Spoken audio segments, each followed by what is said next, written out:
Hello everyone, my name's Kane and welcome back to more Apollo Justice Ace Attorney Trilogy or Phoenix Wright Ace Attorney Dual Destinies.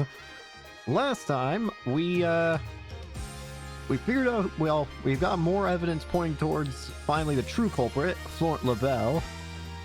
And this time we're going to be going into the trial and hopefully finally getting him with this. Hopefully. We shall see. Alright. Whew. Been playing a lot of Persona 3 Reload lately, so have to get back into swing of this. April 19th, 9:30 a.m. District Court. Courtroom number 4. Here we go. Court is now in session. All rise.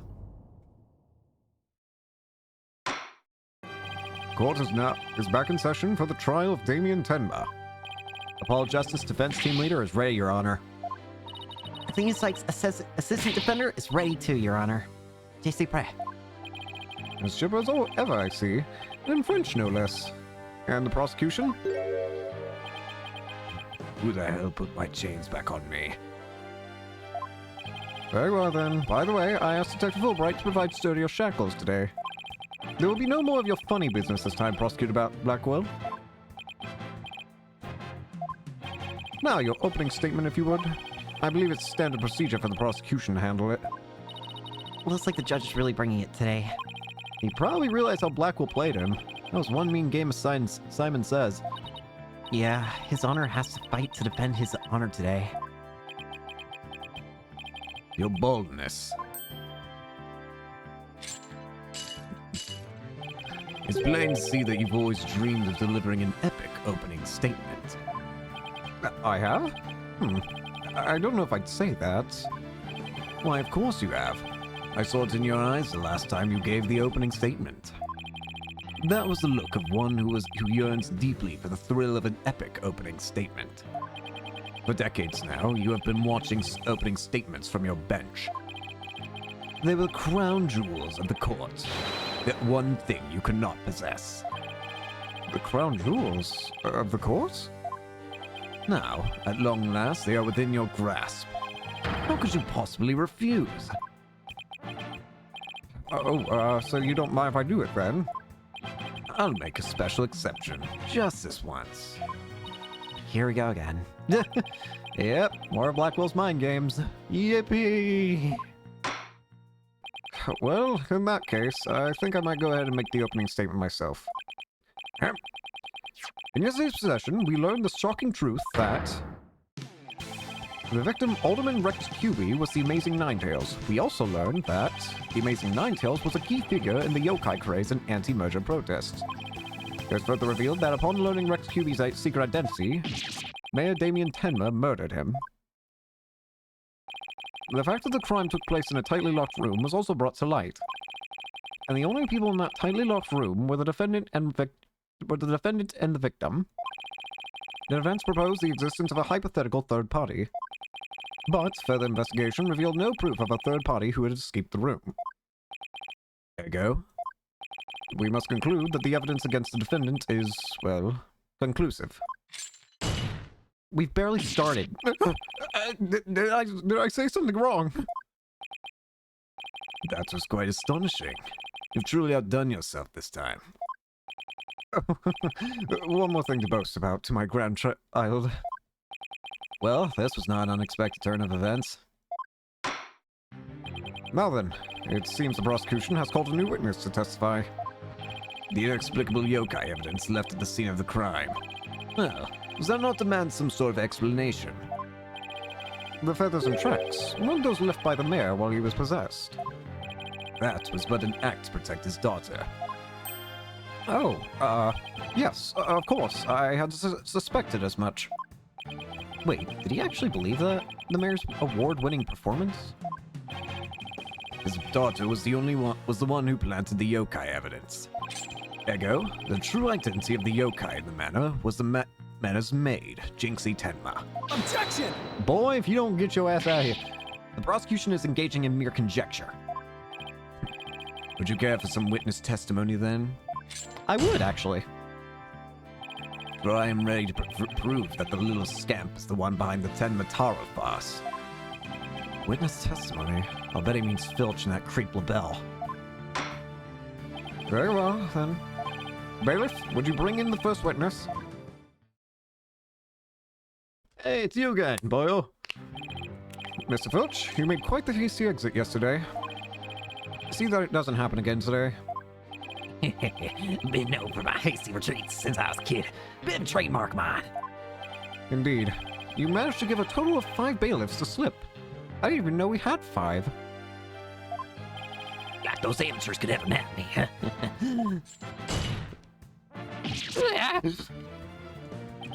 Perhaps we should shackle you by the neck. That would keep you in place.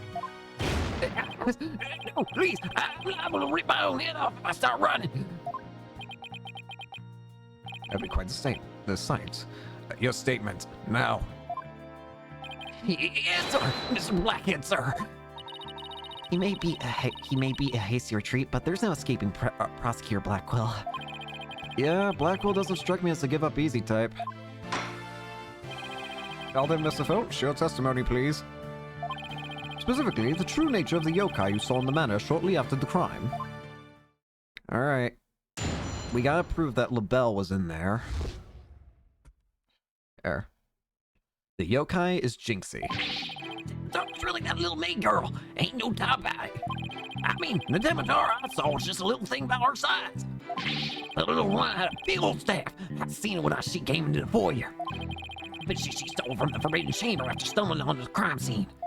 She was gonna use it to wild me on account of my fierce reputation. I just know it. So, Demetaro was short in stature. And that's because it was Miss Jinxie Tenma all along. You betcha. Besides, all the rest in the manor were way taller than her. Feigning height is but an easy thing. But a big ox like the defendant could never pass for short. What if the Temataro impersonator was walking on their knees? We're no knee walking. I see myself. Then perhaps that yokai really was Miss Tenma after all. All monsters are not but tricks. Either the mind or the cheap parlor variety. So you're saying she created an illusion like one of those magical eye things? Precisely. Human senses are easily deceived. Also, what the hell are you talking about? Eye thing? Are you talking about a magic 8-ball, Your Honor? Have you never seen one of those? They're cool. I ask my children about... I ask them all the time to help me make decisions regarding what to do with my children. I see. Take the fellow in the cell next to me. Each night he cries and screams about some ghost he thinks he sees. But, in truth, it was simply the janitor. Prosecutor Blackwell just gave up the ghost, literally. The janitor's deathly complexion and all-white attire are no doubt partially to blame. That and the fact that he constantly mutters about taking vengeance for this or that. That actually sounds like a real ghost to me. You sure that the janitor's alive? I don't know. I just see him every now and then. The defense may now cross-examine the witness. Alright, I can't tell... Now, it might just be because I haven't checked the evidence in a day, but... I can't tell anything explicitly wrong right off the bat. Alright, let's try pushing. Miss Filch, you and Mr. LaBelle mentioned something about a practice yesterday. Do you deny the so-called lesson was about what you were supposed to say in court? You got it all wrong. Then could you tell the court exactly what sort of lesson it was? Oh, it was, what was it again? Yeah, now I remember. Math! You know, numbers and stuff. He's completely under Blackwell's control, too. Let me turn on the audio just a smidgen. I had to adjust audio for when I was playing Persona 3 Reload, but now I don't remember what it was for this game. Oh, no. Anyway, that Demetora was that little maid girl, so what's the difference? You know, I wonder. Actually, I was gonna say, maybe I can actually use my bracelet today, but now that I think about it, it wasn't Blackwell's sword that did it, it was... Unless they can stop that bird from attacking me, I can't use the bracelet here. At the very least, unless Blackwell finally gives up and just says, screw it, you can use it. What difference will a little trinket make? Anyways, what about this? I take it you got a good look at how tall the Temitaro impersonator was? You betcha. I got a habit of sizing people up. I can even give you a primer on how to pull it off. All under the table match. I got a knack for figuring out where people's pockets are and how much money they have. I size them real good before I relieve them of their valuables. You just admitted to being a pickpocket right here in court. Does the witness hold that this Temitaro entered the foyer? All right, I do. But the little runt had a big old staff, as seen when she came into the foyer. Hold it! Well, you're not going to brush it all off by claiming the perp was short. Must be a raw nerve, because you ain't that tall yourself. Look who's talking, Mr. I've got to stand on a box just to testify. Anyway, Mr. Felsh, correct me if I'm wrong. But didn't you say that Temitaro you saw had a staff? Cross my heart, hope to die. I know, because I said it went a jingle and a jangle. That's the only thing I can think of that I might have to press regarding this testimony. If it's going to be anything, it's going to be related to that staff, I feel. I have to connect the fact that the staff was stolen from the Forbidden Chamber. Then again, he did say that he thinks that maybe she was in the Forbidden Chamber herself, so... And where do you suppose that staff came from? Staff, you say? Well, bet she stole it from the Forbidden Chamber after stumbling on the crime scene. Huh.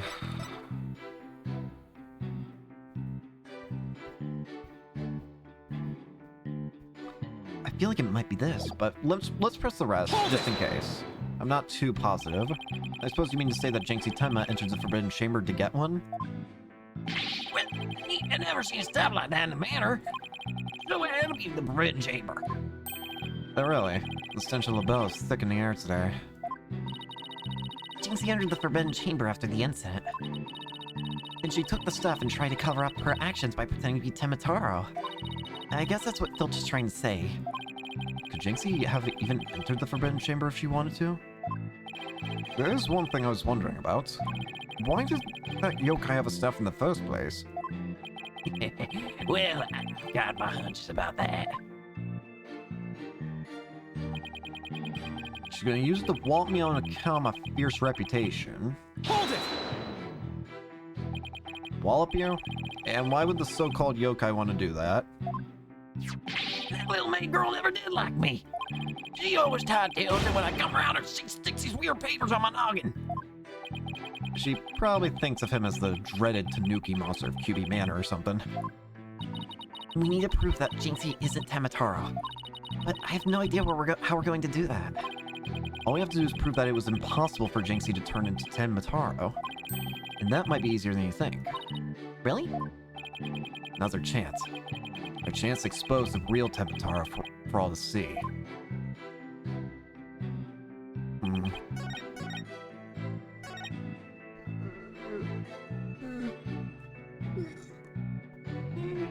Sorry, I'm trying to stretch. Whew. For some reason, I feel shaky today. Maybe that's just because I ate a lot of sugar for breakfast for some reason. I like chocolate, okay? What's so wrong about having M&Ms for breakfast? But the only one who's complaining is my stomach. Anyways, I get the feeling it's going to be either referring to the key or the hand cream, I feel. Objection! Never mind, not the hand cream. Brother. Can I kill you? On what grounds? I just dislike you.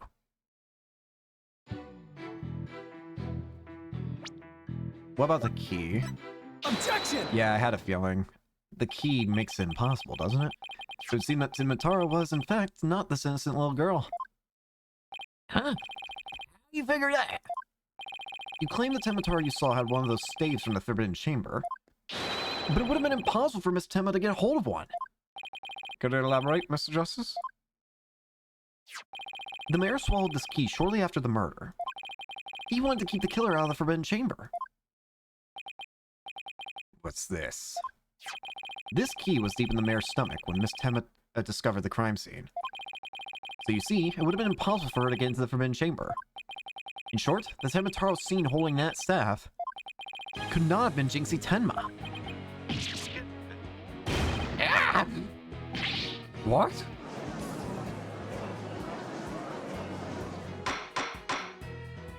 But then who does the defense believe that was impersonating Temitaro? A Temitaro impersonator is none other than Mayor Temma's aide. Objection! Uh-oh. Such accusations beg evidence. Aside from his ghastly appearance, can you prove he is the yokai we seek? Yes, in fact, I can. Very well. Let's see where the defense is going with this. Mr. Justice, please show us proof as to the true identity of the Temitaro impersonator. Time to drag out our villain. One very beautiful, one very beauticious kind of piece of evidence here. Take that! We found this hand cream in the Forbidden Chamber, and we know that whoever was Temitaro took one of the staves out of there. Short?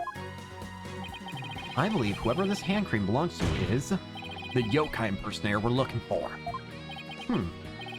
But Mr. Justice, how do you propose to identify the hand cream's owner? I'm glad you asked, Your Honor. The defense requests a fingerprint analysis on this piece of evidence. It might tell us who it belongs to. Interesting. So, you expect to find the yokai's prints there? Very well. I hereby call a short recess while we wait for the fingerprint results. No need for that, your baldness. We have the prints at everyone at the manor that day. You call Prosecutor Blackwell? Could anyone be more whipped? Fulbright, analysis for prints. You have 3 minutes. Your wish is my command. Very well then. I guess we'll just wait right here. So, never mind, that was too short. I didn't even get a chance to talk. It seems the fingerprints analysis is complete. What do the results show? What in the world? They're Florent LaBelle's prints, aren't they? It's absurd! Prosecutor Blackwell? I'm not gonna like this, am I? Don't tell me. They're Temitaro's prints. Fingerprints analysis has revealed that the prints belong to...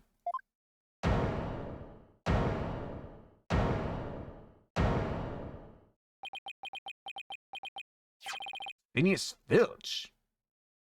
Huh? Wait, what? Objection! Excuse you? Wait. What? What? And Mr. LaBelle wasn't the one who entered the Forbidden Chamber. Objection! Why, you tricksy little tanuki? Explain yourself now. The prints are mine. I mean, I did bill for the hand cream for Mr. LaBelle after all. So you're the one who entered the Forbidden Chamber? So what if I did? Got a problem with that? Yeah. You fool of a tanuki!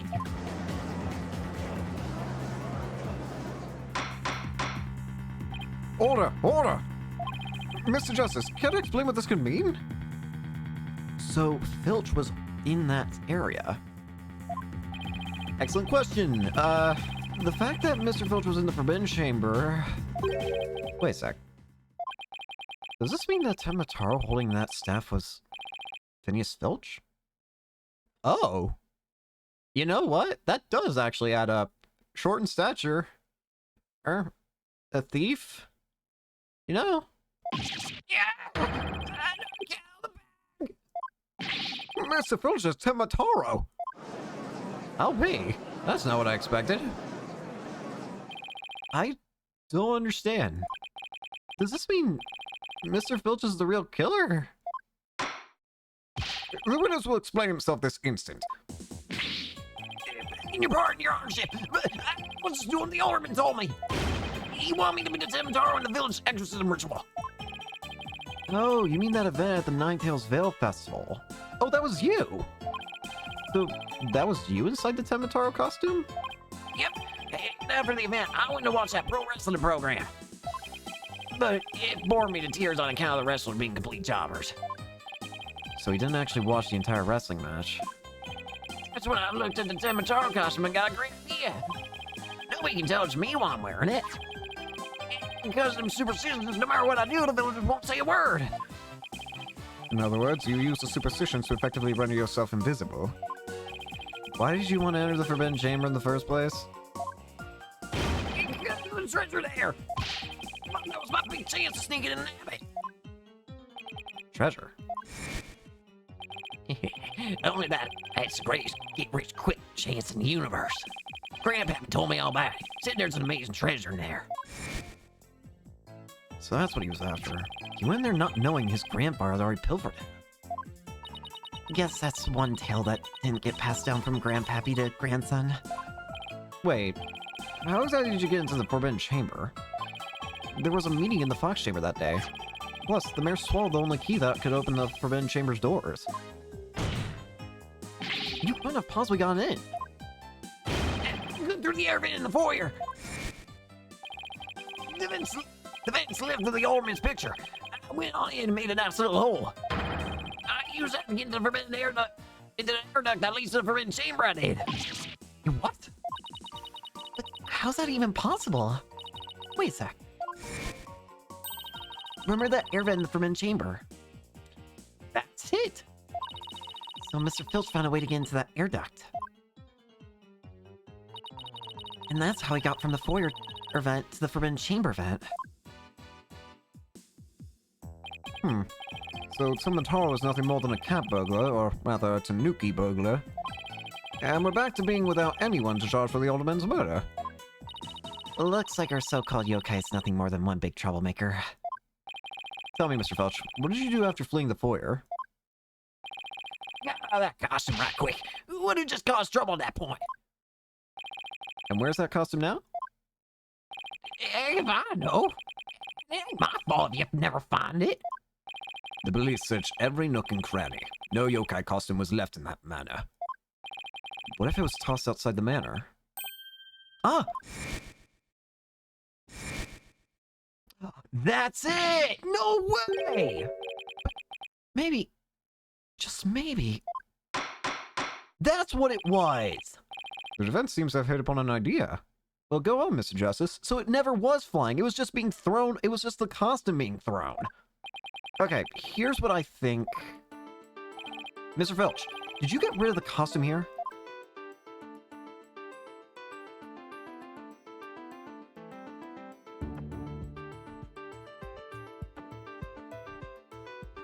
I'm gonna be honest, I don't actually know where the game's going with this. I might be stupid. Is it gonna be the vent? I already told you. Every nook and cranny of the matter was searched. You're an idiot.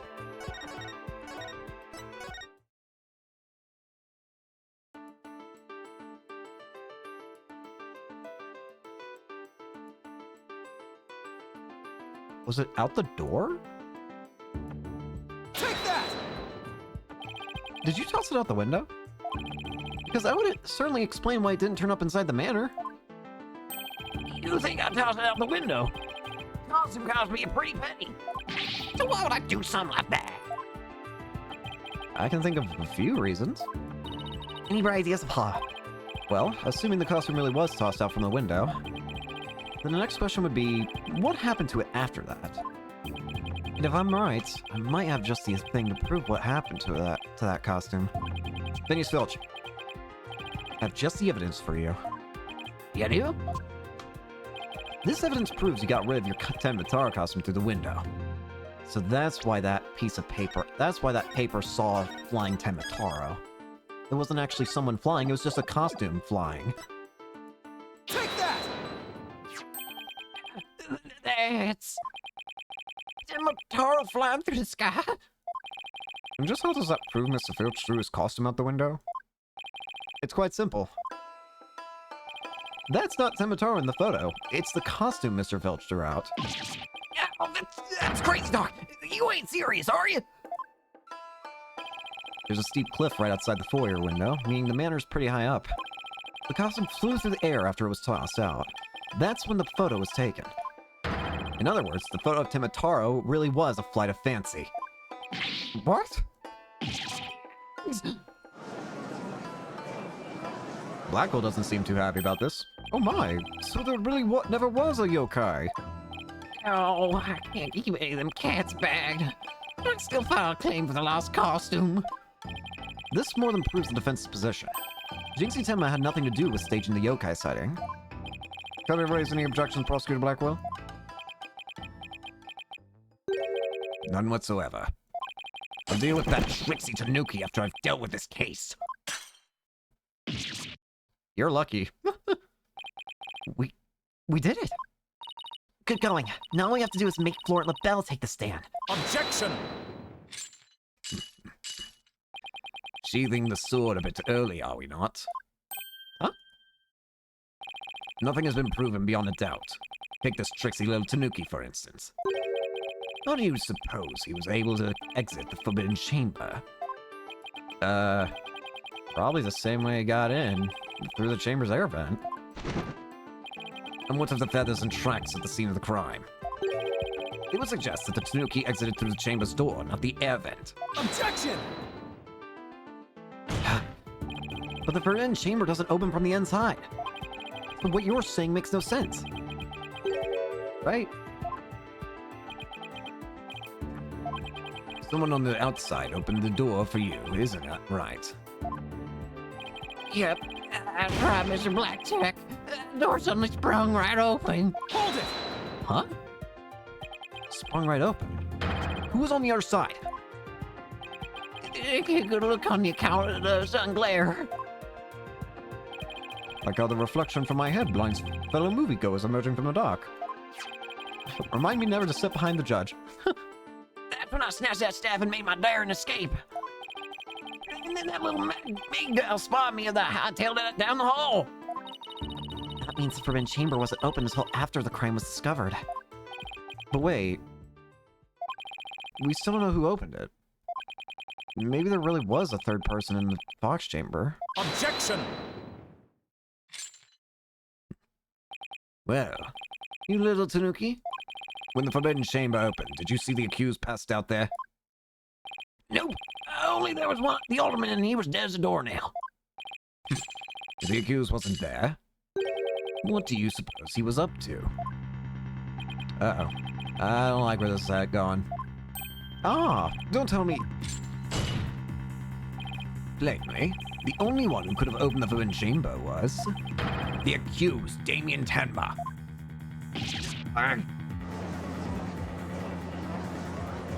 Hold it! Wait a second. There had to be someone else besides Mayor Tenma there. Really? Who might that be? Oh well, that would be... Objection! Seems our feisty little lass has forgotten the most important thing. Evidence. I didn't forget. I was just testing your attention to details. Miss Sykes, you can't prove your point without a proof of some sort. It's a proven fact. Sorry. I guess I put my foot in my mouth again. No, Athena, we're definitely onto something here. We are? Think about it. If Filch was stuck inside the Forbidden Chamber, one of the alibis we heard would no longer hold any water. LaBelle's. LaBelle no longer has an alibi. The defense would like to call a new witness to the stand. Someone who knew Mr. Filch was stuck in the Forbidden Chamber. And by virtue of knowing this, has an alibi that no longer adds up. That insufferable. Very well. The court will hear what Mr. Justice has to say. Whose alibi no longer adds up? Finally gonna drag him out, aren't we? I demand and Florent LaBelle. Take that! Why, that's the defendant's aide, Florent LaBelle. Didn't he claim to be in the foyer at the time of the crime? Not anymore. True, but in his alibi he also claimed Mr. Filch was in the foyer too. However, as we all know now, Mr. Filch was not there with Mr. LaBelle at the time. In short, Mr. LaBelle's alibi has disappeared! Poor LaBelle's alibi was one big lie. Isn't that right, Mr. Filch? I reckon there ain't no keeping that cat in the bag here neither. It was all Mr. LaBelle's idea.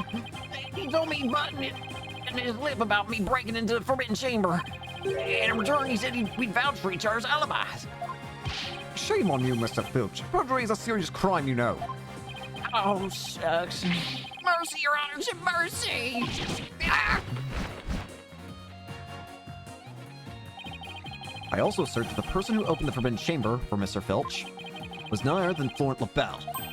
After all, his alibi has just been proven to be a complete fabrication. I see.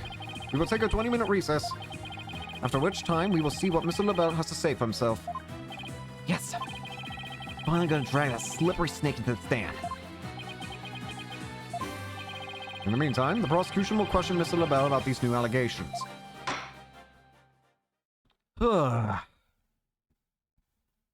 Finally.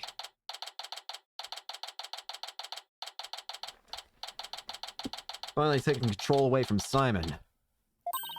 We did it, Apollo! We finally dragged Mr. LaBelle into court. Yeah. Hey, why the long face? I can't help but feel I'm missing something important. Plus, Prosecutor Blackwell's bound to mount a counterattack. You really are a worrywart, aren't you? It'll be fine. That mystery figure who opened the Forbidden Chamber for Mr. Filch had to have been Florent LaBelle. I know, but that's not what's bugging me. Wish I could put my finger on it, though.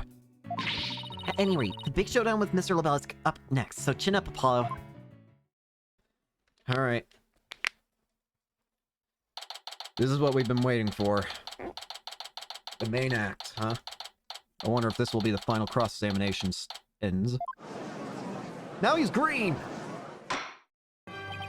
Court is back in session. Our next witness is... Yes, I'm acting on behalf of the mayor in this very important manner. It seems the witness is predisposed at the moment. Surely you jest. I will hold you to your promise, remember that. Oh, my deepest apologies. This is Florent LaBelle, personal aides to Mayor Tenma, or shall I say, the accused. Ouch, like the poor mayor hasn't suffered enough. Well, what business do you have with me? I'm a very busy man, so let's make this as brief as possible. Also, I just realized, why am I having green hair? I look like the freaking Joker. Your baldness. Oh, right. Mr. Filch's testimony has revealed a hole in your alibi. And for this reason, you are suspected of having some sort of connection with the case at hand. I think I'd be associated with this entirely lurid affair. Well, I'm not, so may I go now? I have very important matters to attend. Objection! No. I don't think so, Mr. LaBelle. Do you realize what a serious crime you committed? Witness, you are being accused of perjury. This is your chance to clear the air. Fine. The truth is I faked my alibi for a very good reason. The mayor was obviously the killer, so I've created a fake alibi to confuse the matter. You see, as his personal aide, I felt I had to protect him. Sorry. You think this is funny? Without your alibi, you're a suspect too. What were you really doing at the time of the crime? Listen, how dare you accuse me, one of the beautiful people, of being— Objection! Stop stalling and tell the court what you were really doing at the time of the crime. Silence! What? Blackwell? Enough jabbering. Swords have been drawn. The time for talk is past. Swords? What swords? This is a duel to the death. The fate of the accused rests in our hands. Begone, ye of cowardly heart. The battlefield hath no place for ye. Again? Oh my. Spare me, please! Somebody get better shackles or maybe put like 3 of them on him. So much for sturdier shackles. Please stop! Those chains hindered my vow that heads would roll this day. This gives keeping your head on in court a whole new meaning. Would the witness please deliver the accused death knell? You know of what I speak. Most certainly. His goose is already cooked. Time to stick a fork in him. Whatever he has to say can't be good. As I told Prosecutor Blackwell during the recess, I rushed right over to the box chamber when I heard little Jinxie scream. What? Then, drumroll please, I saw Mayor Tenma opening the forbidden chamber doors. There. There you have it. The mystery man who opened the chamber door, as witnessed by one Phineas Filch. Who was the accused. There was never any third party. Oh, and that's not all. I had something quite startling there at the scene of the crime. Startling sounds bad. The mayor, who's barely conscious, muttered this. Forgive me, Jinxie. I killed the alderman. That's right. The mayor actually confessed the murder right then and there. I have to figure out a way to break down that statement. There's no way that's true. He confessed! There's something about that statement that can't be right. Order! Order in the court!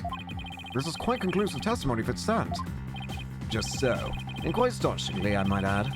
I only learned of this fact during recess. I just love surprises, don't you? That's why I saved the best for last. Consider it a gift from me to you. No way. I don't believe Mr. LaBelle heard the mayor confess. But is this really true? Did Mayor Tenma really confess? It is indeed. During that last recess, I confirmed it with the mayor's daughter. It would seem Mayor Tenma actually did confess. Her testimony is quite favorable to prosecution's... This is LaBelle. Yes, I called it earlier about the party reservations. That's right. And I'll be calling my little shindig Mayor Tenma's Conviction Gala. A splendid time is guaranteed for all but the mayor in his defense. Well, as it seems, our witness is a very busy man. Let's get right to his testimony. Ms. LaBelle, please tell us what you saw when you came upon the scene of the crime. Finally. What LaBelle saw. I was in the hallway, hiding in the shadows. That's when I heard the confession. Upon learning of her father's crime, little Jinxie fled without ever noticing me. Immediately after that, the mayor came to, stood up, and opened the forbidden chamber. As I ran in terror, the demon emerged from his prison. In shock, I fled down the hallway to my right, to the one with the phone at the end.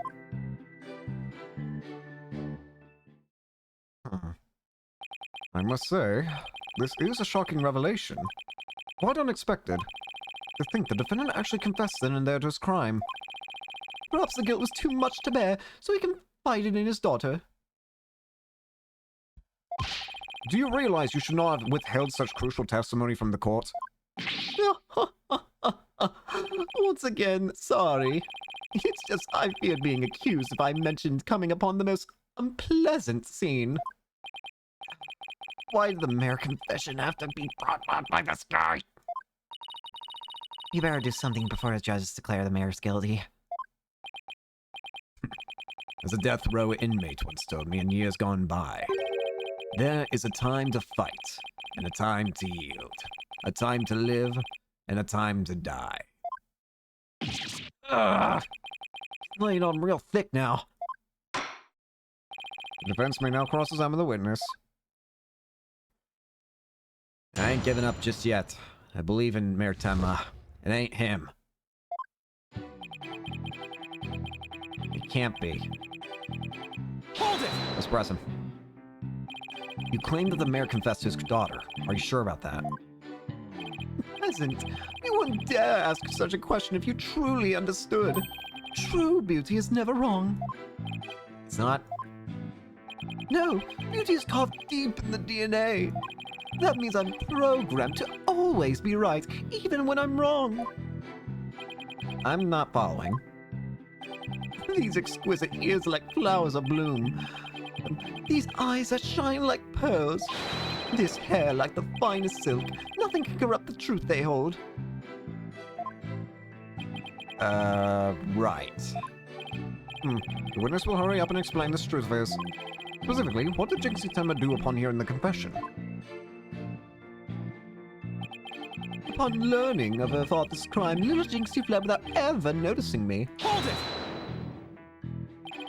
How did Miss Temba appear to you? Oh, the poor little thing seemed positively heartbroken, all teary-eyed and whatnot. I couldn't help but shed a few tears for myself after seeing her again. You actually sympathize with Jinxie? Seems like an overly human emotion for him. Yeah, because he's the only real monster we've seen so far, in looks and in character. The next thing I did was check on my face in the mirror. Checked your face? Why? Behold the beauty that is my sadness. Why us?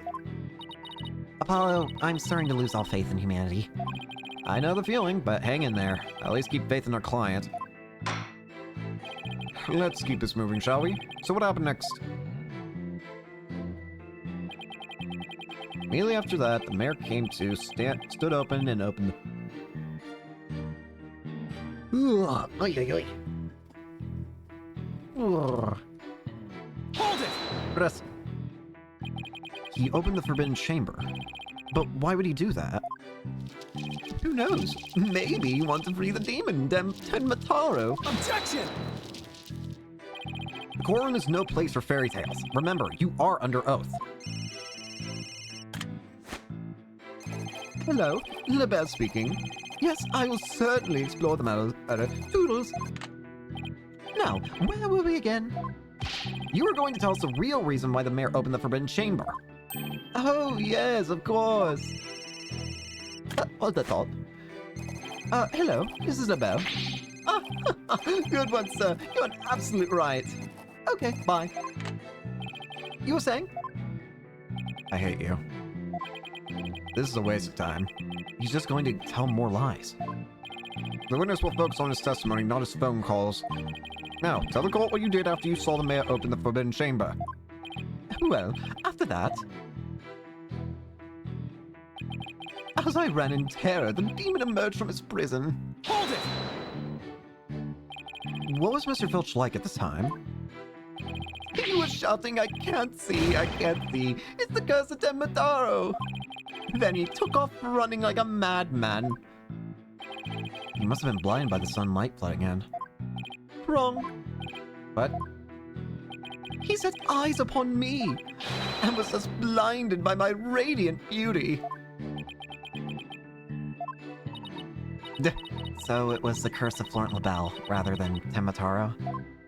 Yes, I'm afraid such beauty can be a curse. It's almost criminal. The only thing criminal here is your ceaseless jabbering. Now, get on with your testimony. Oh, forgive me, your darkness. Let's see. Oh, yes, I fled for dear life from Tenmataro, and...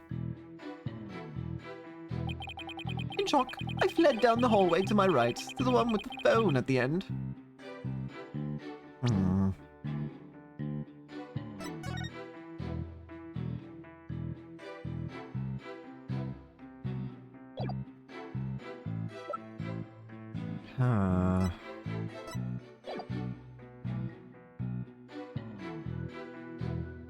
Hold it!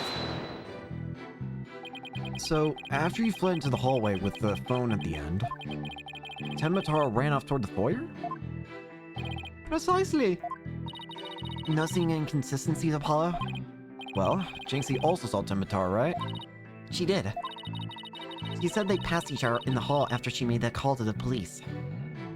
Oh! Wait, then she should have been there. Well, if LaBelle had fled down the hall where that phone is, Jinxie would have seen him when she was returning from making her call. Oh, right. And if she saw him, she would have definitely asked for help. Right. It just doesn't make any sense. Now review the evidence. If you don't find some way to poke a hole into his testimony, Mayor Tem is as good as guilty. This is bad. Very bad. We need to find an inconsistency, a mistake, some kind of conflict. It's all over if we can't find a flaw in the prosecution's case.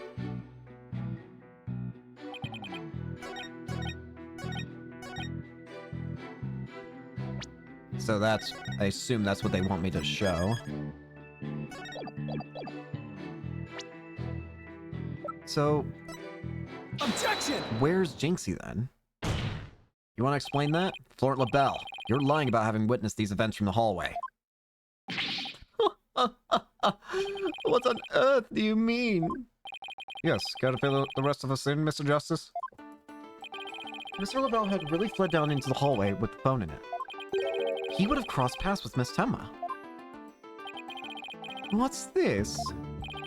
After she discovered the crime scene, she immediately went to call the police. Then, after making her call, she went back to the main hallway. Whereupon, she encountered the demon yokai, or whatever you want to call it. As for me, I call it Phineas Filch in a Temma Tara costume. The encounter happened right here, where the hallways meet. As for Mr. LaBelle, if he had fled here feigning escape from the yokai imposter... Why, yes, the two would have crossed paths. Right. Except Miss Temma told us that there was no one else in the hall. In short, Miss Temma did not see you in the hall because you were never really there. My beautiful eyes! Not such a fabulous scent now, is it? But, Mr. Justice, the witness also stated that he heard the male confess. If he was lying about hearing the confession from the hall, then where was he when he heard it? Inside the Fox chamber, where else? But isn't that within the very crime scene? It is, Your Honor. And that means he's not really a witness. Rather, he's the third party I've been alleging this whole time. What?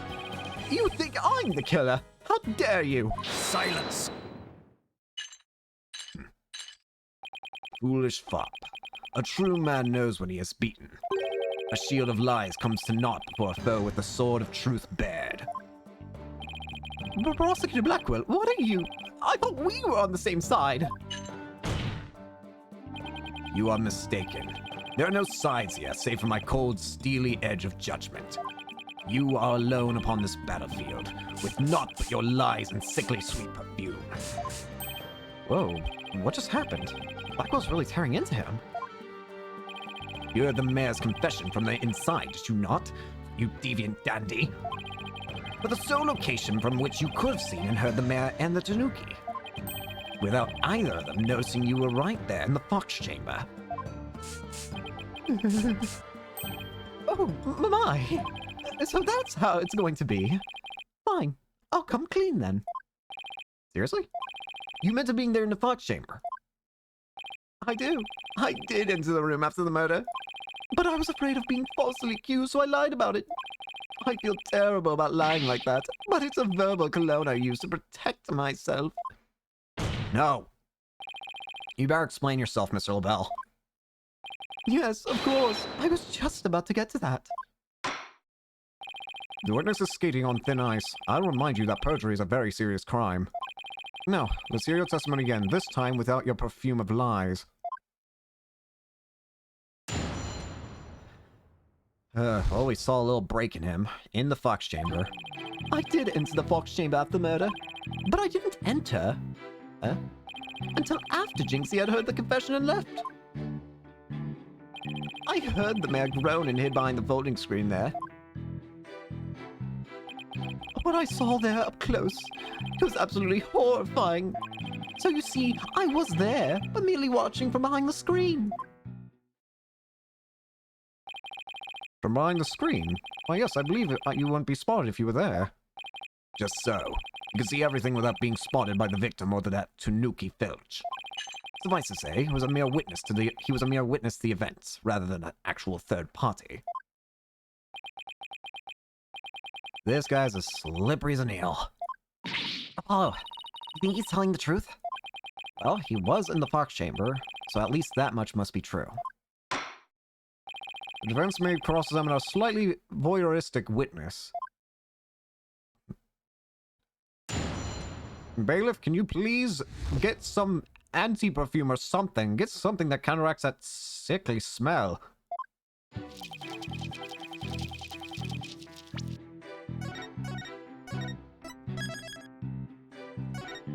Just decide to save again. Press. Why in the world would you enter that grisly crime scene? Why? Because I was worried sick. Mayor Tenma's suit. Yeah, what? It was designed personally by me. I was worried my work of art might get blood on it. This man clearly has his priorities in order. Okay, let's get this over with, shall we? Now, where was I? Oh, yes, so I entered the box chamber almost without thinking. But I didn't enter until after Jinxie had heard the confession and left. Hold it! Why didn't you enter right away? And ruin my designer's shoes? Your shoes? Even now, just thinking about getting blood on my fabulous footwear, it sends chills down my spine. That's why I hesitated. Objection! It's terrible. A man was dying and another injured, and you were worried about your shoes? Silence! Need I remind you, this is a court of law. We are not teaching morality here. We have schools of etiquette and the like for such trivial pursuits. Now, you listen to me, you decrepit, deceptive dandy. Get to the point and be quick about it. Yes, well, I was there in the box chamber, but... I heard the mayor groan and hid behind the boarding screen there. Hold it! Wait a sec. Why did you hide yourself? Oh my, so you do understand. I do? By hiding, I was concealing my fabulous beauty, which, for the sake of the universe, is something I should never ever do. That's what you were thinking, right? I'm sensing a black hole of egocentricity forming around the witness stand. We can deliberate his mental process another time. Get on with the testimony. Now! Well, regarding the murder scene, when I saw the hair close, it was absolutely horrifying. Hold it! Could you describe this crime scene in a bit more detail? And what exactly would you like details about? Well, what I'd like to ask you about is... Let me hear about the feathers and tracks. What do you remember about the yokai feathers and tracks? They resulted when Tomataro exited the forbidden chamber. He came out in quite a rush, scattering feathers this way and that. Did you immediately know it was Mr. Filch? I did. That's why I suggested we cook up our alibis together. And how'd those practice sessions go? They were nearly the death of me. Filch has to be the worst student ever. He really doesn't think he's done anything wrong, does he? Well, Mr. Justice, do you consider this test statement to be of any importance? Is it important?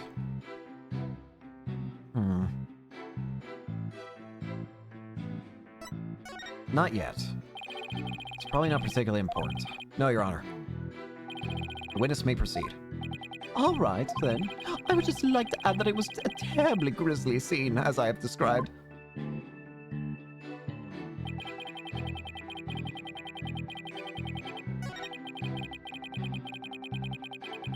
Hold it! Let's see what else we can grab from this. Let me ask about the murder weapon. Could you describe the state of the weapons that have been used at the scene? The spear had been thrust all the way through the Alderman QB. May I see our autopsy? Cause of death, stab of spear, time of death, around 3:20 p.m. Victim had been drug-induced slumber, blah blah blah. It's the same. Then there was that statue the Alderman used to bludgeon the Mayor Tenma. That incredibly inspiring symbol had fallen to the floor. Oh right, the statue. Why would you find it inspiring? Why exactly did you find the statue inspiring? Well, when I saw that statue, I felt as if the merger had been realized. It was like a celebration of union between town and village. An inspiring symbol of goodwill. Broken statue next to a bloody corpse. Real inspiring. That's what I wanted. That's exactly what I wanted. Give me that. I believe that to be extremely important. I request to be added to the testimony. Statue had fallen to the floor. It was a token of goodwill celebrating the municipal merger. Bingo. That's what I needed. So, it was a gift, right? Might I ask why you knew this? Your lies have finally betrayed you, Mr. LaBelle. What possibly could you mean? You said this statue was like a celebration of union between the town and the village. Isn't that correct? It is indeed, but what of it? The two yokai are joining hands in goodwill. As if they were celebrating the municipal merger. Something the matter? So, how did you really know that the statue was meant to be a symbol of goodwill again? What? Justice Stono, explain yourself, and make it quick. This statue was meant to symbolize goodwill in its original form. That was a secret. A secret? Whatever do you mean? What I mean is that it broke when someone used it to strike Mayor Tenma on the head. What's left clearly makes it look like the two yokai are battling it out. The statue's secret and its true form were lost inside that locked room. And Miss Tenma is the only living soul who should have known what it once looked like. So, Mr. LaBelle, where could you have possibly seen the statue in its original form? What do you mean, where? The only possible answer is this.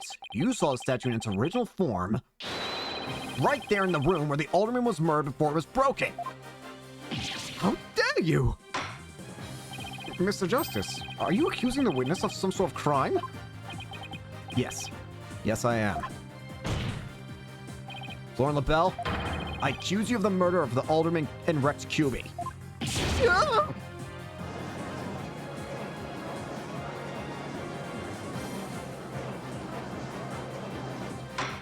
Finally. Order! Order!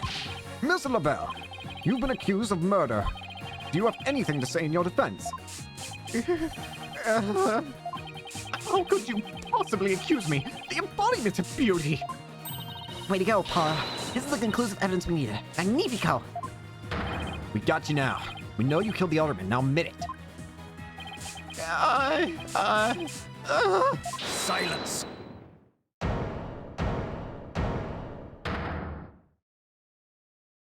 Enough of your silly games, Justice Stono. This prancing peacock could not possibly be the killer. Objection! What are you talking about? His alibi has already crumbled to dust. And I just proved that he was in the Fox chamber while it was still locked tight. Silence! Why could he have not seen the statue in its true form before the murder? After all, he was close friends with the alderman. Ergo? Yes, that's right. I clearly remember it now. Alderman Cuby told me about it. About when the statue actually looked like. I mean, I was a good friend of mine. He was a good friend of mine. Objection! Yeah, right. He won't show you a secret gift just like that. Silence! Moreover, it's already been proven that he was not present at the scene of the crime. It has? Forgotten, have we? Recall the little scamp's statement, if you will. When Jinxie Tenma unlocked the Fox chamber, she saw the alderman and the mayor collapsed therein, and no one else. Oh, dang it. The fact is, it was you two who made that apparent in yesterday's court session. Thus, Lord LaBelle could not possibly be in that locked room. No! Ah! I just don't get it. How could Jinxie not have seen Miss LaBelle? The proof is incontrovertible. No room for debate exists. Am I not right, your boldness? It does seem awfully conclusive. The facts point to the defendant and victim being the only people in that locked room. Moreover, the defendant has already confessed. Objection! Silence! But I didn't even say anything! You cannot defend the indefensible. Your role in this charade is over, Justice Donor. Your boldness. This trial will last an eternity if we were to keep crossing blades with these simpletons. It is high time you brought down the hammer of justice. My points well made. I believe it's time to declare a verdict. This court finds the defendant, Damien Tenma. Huh? What? It would seem that my time is at hand. Mayor Tenma? Counselor, there is a matter to which I must testify. I recall now it was now only for your good graces. Counselor? Oh, right, he must be me. Has he finally remembered what happened before the blow to his head? Bailiff, don't just stand there. Seize him. It's no good! I can't restrain him! Know me in despair, for I am Tenma Taro, Demon Lord of the Yokai.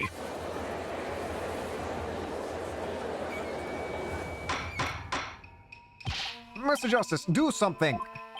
Since when am I responsible for court security? Apollo, this is our chance. We might get some new information out of him. Fine. Your Honor, seeing as our client has something new to say, I believe due process demands that we hear him out, even if he is a yokai. When you put it that way. Still, I believe testimony by a yokai is unprecedented in the legal world.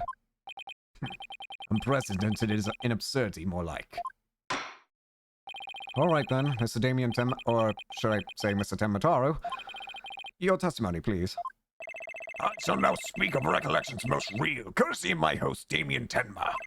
Heed these words, mortal, for hear them but once you shall. Alright, this is not what I expected. The ruler of demon kind. Conscious was Damien there amid the darkness. Suddenly two yokai did appear. On one side I, Tenma Taro, ruler of demon kind, and on the other my mortal enemy, the nine-tailed fox. Wait, what? Are you saying you fought the fox? So is the defendant asserting that the room he was in was very dark at the time? Strange as it may be, yes, indeed, all was in darkness. And the part about Tenmataro and the nine-tailed fox being there? Yes, that too. Tenma Taro towered over there, and then the nine-tailed fox glittered gold. Go ahead and move against your honor! It would seem the defendant's recollections are not to be trusted. Yes, well, truth be told, my host's recollections are still a bit fuzzy. As if half dreamt, that happening lingers in his mind. Apollo, maybe I can help here. Really? Oh, you mean... Yeah, I can hear it. The discord in his heart. I sense an unusual emotion in the mayor's memory of the event. Okay, I just hope our findings don't come back to haunt us. Again. Alright, let's do it then. Time to see the emotions. Let's see it. Noise level 100. Bring the noise down.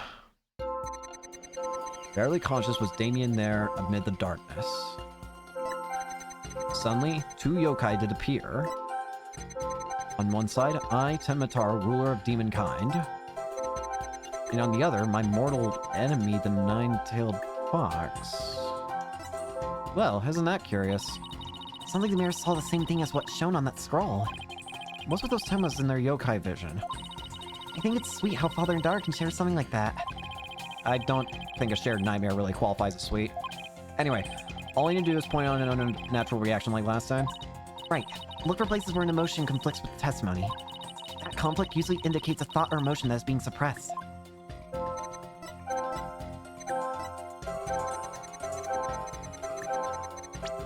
Why are you happy about him? I thought he's your mortal enemy.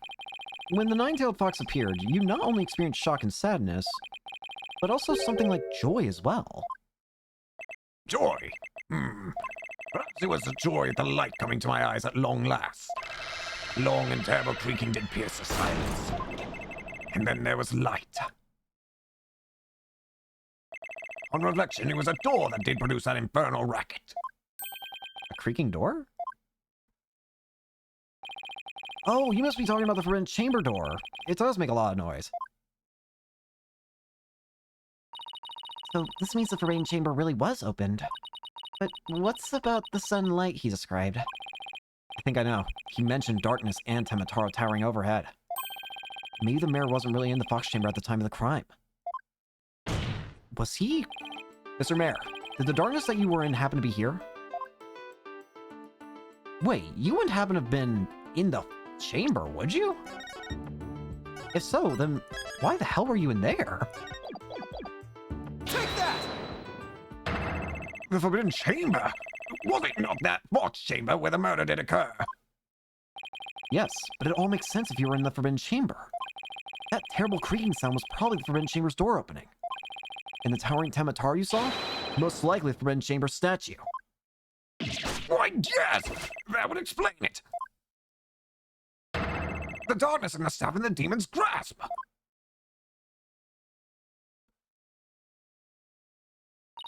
But even if all that's true, then what about the nine-tailed fox? Maybe you're seeing things, just like Jinxie and her imaginary yokai. Fantastico, Paulo. It's entirely possible. In a groggy, dreamlike state, people can misremember things and events. Misremember, you say? Let me think. I do believe I remember now. That was not the nine-tailed fox. It was the amazing Ninetales. What? The amazing Ninetales! At first, this is but a dream, I thought. But now, however, most clearly do I recall it. 'Twas the amazing Ninetales who did open the Forbidden Chamber's door. 60%. I'm sorry I asked. Amazing Ninetales?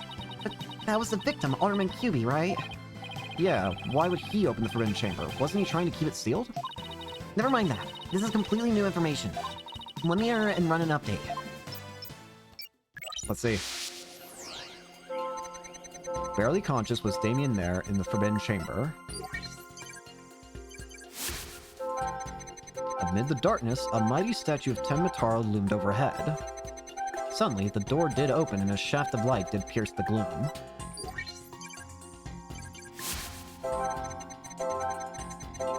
The amazing Ninetales had come to the rescue.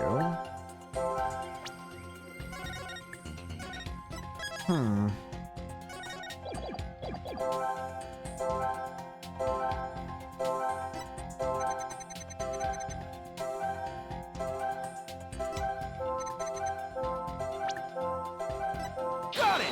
Why are you sat here? When the amazing Ninetales opened the chamber, banishing the darkness within, you felt joy. Didn't you also feel shock and sadness? Yes, in the hazy depths of my mind, I do recollect something of that nature. I believe it was the fiend's cape of red.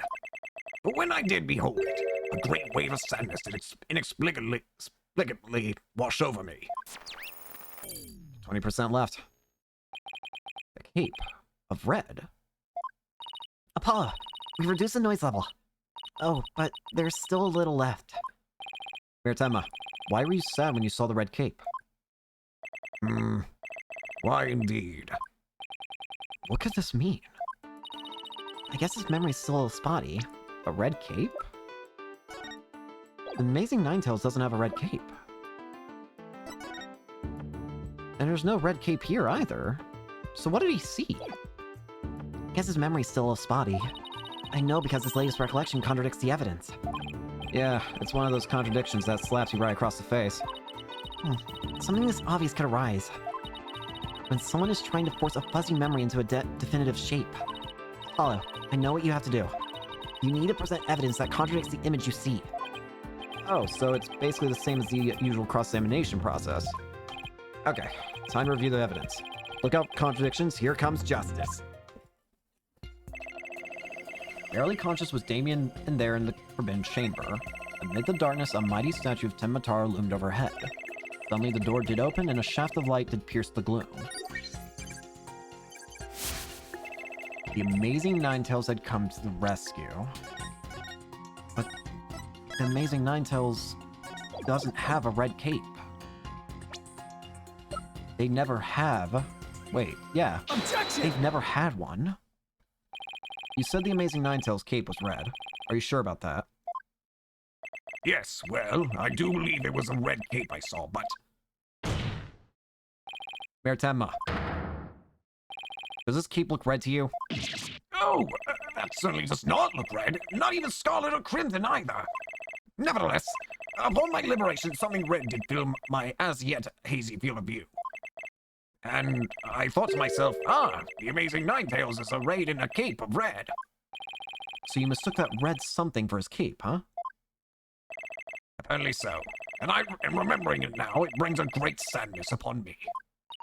So the red something probably wasn't a cape after all. Maybe that great sadness he mentioned is what's interfering with his memory. Well, he would have seen the fox chamber behind the Amazing Ninetales. What red object could he have seen there that would have been that shocking? I know. Could it have been... Mr. Mayor, was the red thing you saw this? Red. Red. What could be red?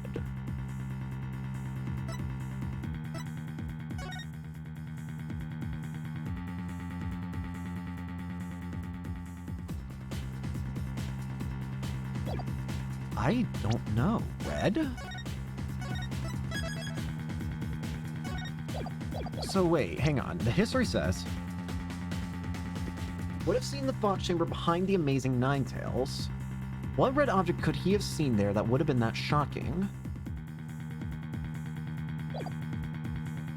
So what would be behind him? Behind the Amazing Ninetales, in that room, there would be something red. Take that! Something red that could produce a deep sadness. Could it be, Mr. Tenma, that what you saw was the Alderman's blood? Blood? Why, yes, it was blood.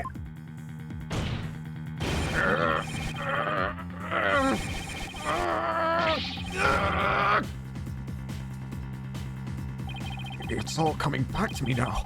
It wasn't a red cape that I saw. It was lying behind the Amazing Ninetales, the Alderman's bloody body.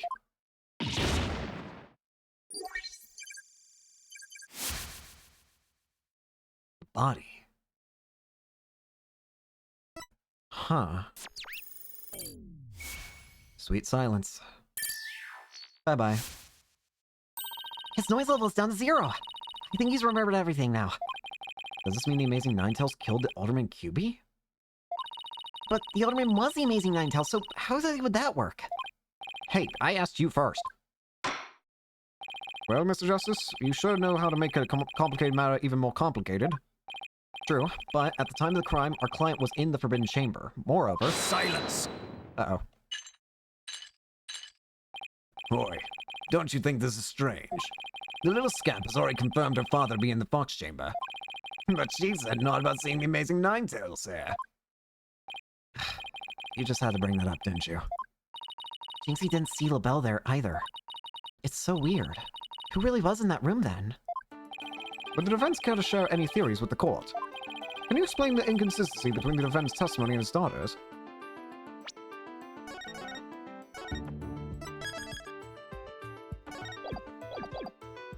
I assume I can. Yes, of course, I can explain it. Because if I don't, we're in serious trouble. Not with more of your bluffs and fairy tales, I trust. Fair warning, Justice Dono. I shall have your head if you fail to explain this. What about a good old-fashioned penalty? Well, Mr. Justice, let's see if you have a head worth keeping on your shoulders. First of all, Mr. LaBelle was definitely in the Fox Chamber while it was locked. We also know that Mayor Tenma was in the Forbidden Chamber based on his testimony. These two facts are crucial to my explanation. So let us consider the following question. If the facts point to Florent LaBelle and the victim being there at the scene, why did Jinxie Tenma see the victim and her father, Mayor Tenma? Why would she A very good question indeed. I suppose you have an answer for us. Sadly, you would be supposing wrong. You think she could have mistaken LaBelle for the mayor? Well, if she did, then the question is, why did she do that? Wait! Wait! Could it be the hair color? You don't think it's the hair, do you? The defense asserts that Flora LaBelle was at the scene of the crime. However, Jinxie Tenma has testified that she saw her father collapse there. If she has in fact misremembered that event, what could have made her do so? LaBelle had to be disguised as Tenma. The figure Miss Tenma saw was not her father. It was Flora LaBelle disguised as Damien Tenma. Silence! That is a complete impossibility. Their faces are utterly unalike. How could you explain that away with a mere disguise? Yes, they both do have incredibly distinctive faces. Maybe the disguise completely hid his face? I think Jinxie would have mentioned if she couldn't see her father's face. The darkness! And if it was that sword disguise, wouldn't she have removed it? Oh, right. Your sword is as dull as your mind, Justice Dono. Shall I show you what a truly sharp blade is capable of? I think I'll pass.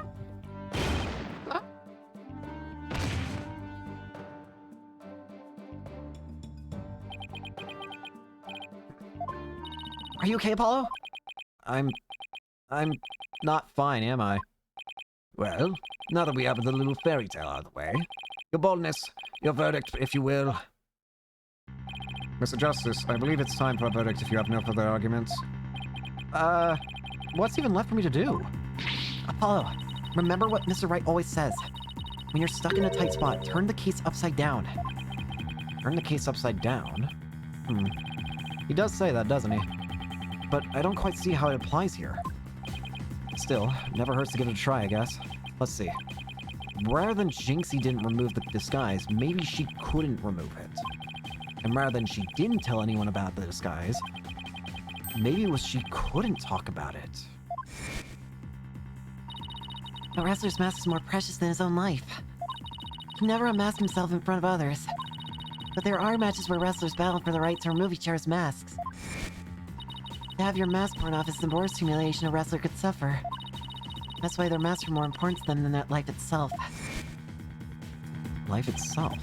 And what about the fact that it was the amazing Ninetales who opened the door? A mask that can't be removed in front of others. Can these facts turn things around? Wait. I think I understand. I think I get it. Ah! Ah!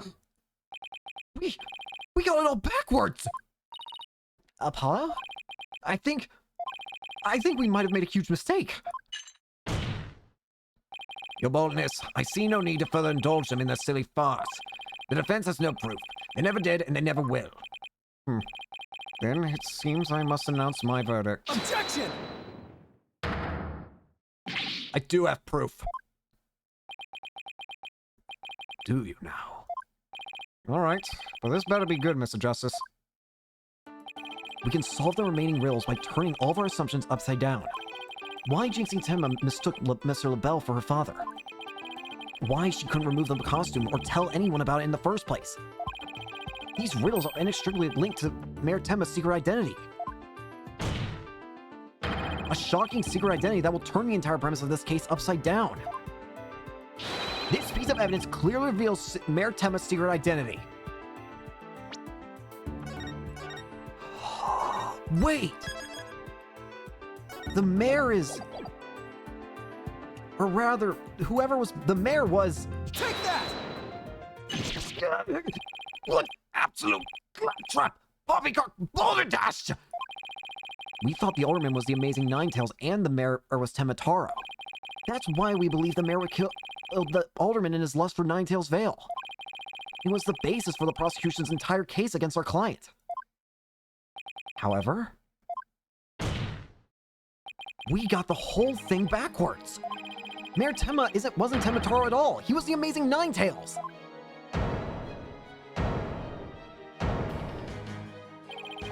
What's this?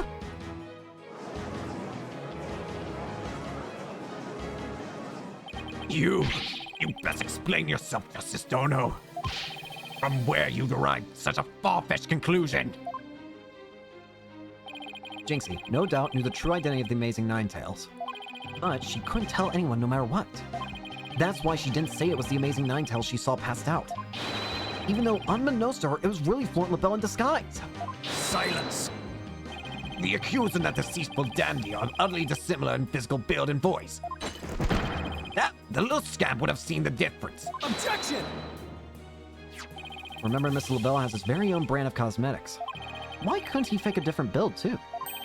And anyone speaking through a mask would naturally sound different. Silence! Why did she not simply pull the mask off? Objection! She couldn't. That's death. A masked wrestler's disguise is more precious than life itself. As a huge fan of the Amazing Ninetales, she would never dare unmask him.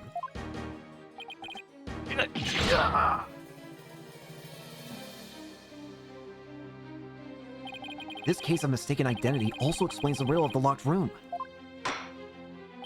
Then by all means, Mr. Justice, answer it for us already. First, Mr. LaBelle entered the room where the mayor and aldermen were talking. I suspect he brought with him coffee laced with some sort of sedative. Once the alderman was out cold,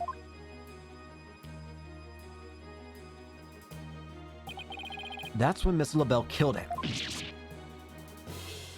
Next, he took the mayor, who he had also drugged, into the Forbidden Chamber. Then he returned to the Fox Chamber, slipped into some of the mayor's spare clothes, and completed the disguise by donning the Amazing Ninetales mask.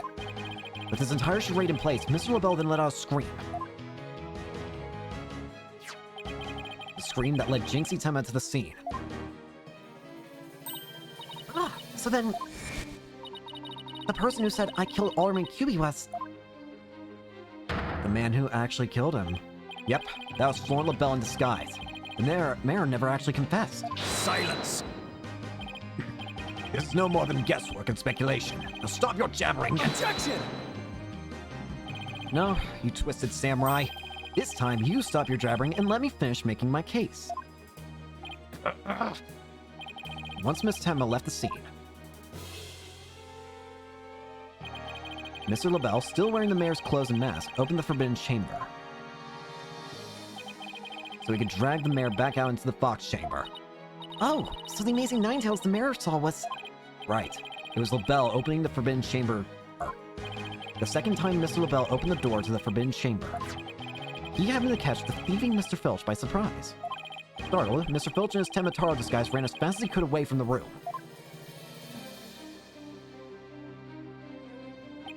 As he did, he left behind him a trail of feathers and tracks, and gave Miss Temma the scare of her life in the hallway.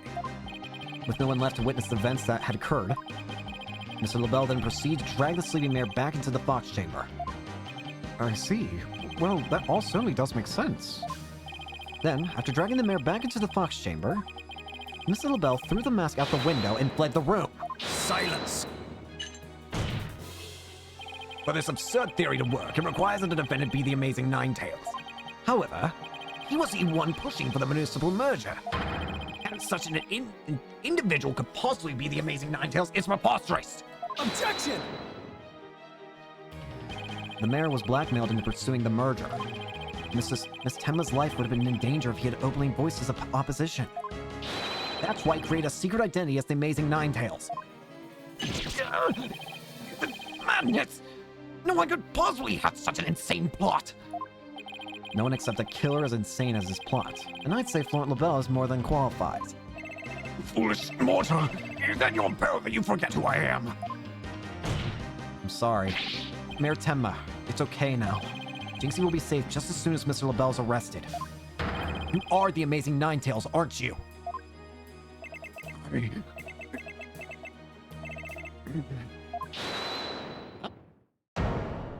Ooh. You! What? Your hair!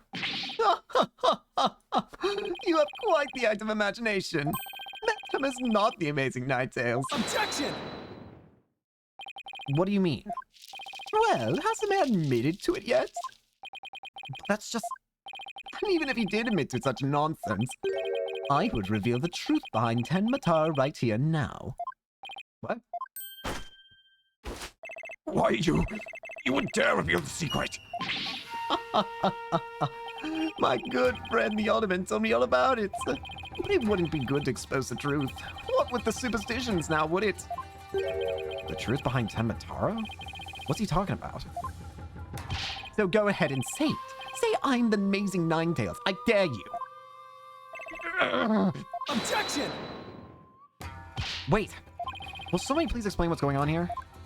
Tenma will do anything to keep the truth behind Tenmataro's secret.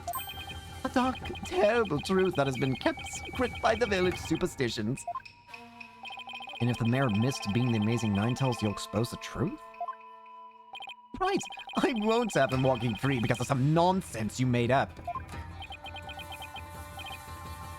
So, what now, Justice Dono? Without the mayor's admission, your theory is as useless as you are in battle. I'll show you what's useless. Apollo, don't you dare give up now. I know. Your Honor, I believe Mr. LaBelle's statements warrant a thorough cross-examination. After all, the true identity of the amazing Ninetales is the cornerstone of this case. You do have a point there. Please answer this court, Mr. LaBelle. Is the defendant the amazing Ninetales or not? This must be the final cross-examination, I'd assume. The amazing Ninetales' true identity. The amazing Ninetales' true identity is not Mayor Tenma. The mayor would never admit to such utter nonsense. But if he did admit to such nonsense, I will expose the truth behind Tenmataro right here now. And that would bring ruin upon Ninetales Vale, just as the superstitions say. Talk about out of the pot and into the fire. At this rate, the mayor will be found guilty for sure. Honestly speaking, if Mayor Damien Tenma is not the amazing Ninetales, I'm afraid I don't see how the defense has much of a case here. And let's just leave it at that, shall we? We all know the Alderman QB was the amazing Ninetales anyway. I mean, that's how Ninetales Vale made a comeback. The Alderman was so popular. There's gotta be a hole in that testimony somewhere. I don't even know where to start. Since we don't have any proof that the mayor is the amazing Ninetales, then we'll just have to get him to admit it himself.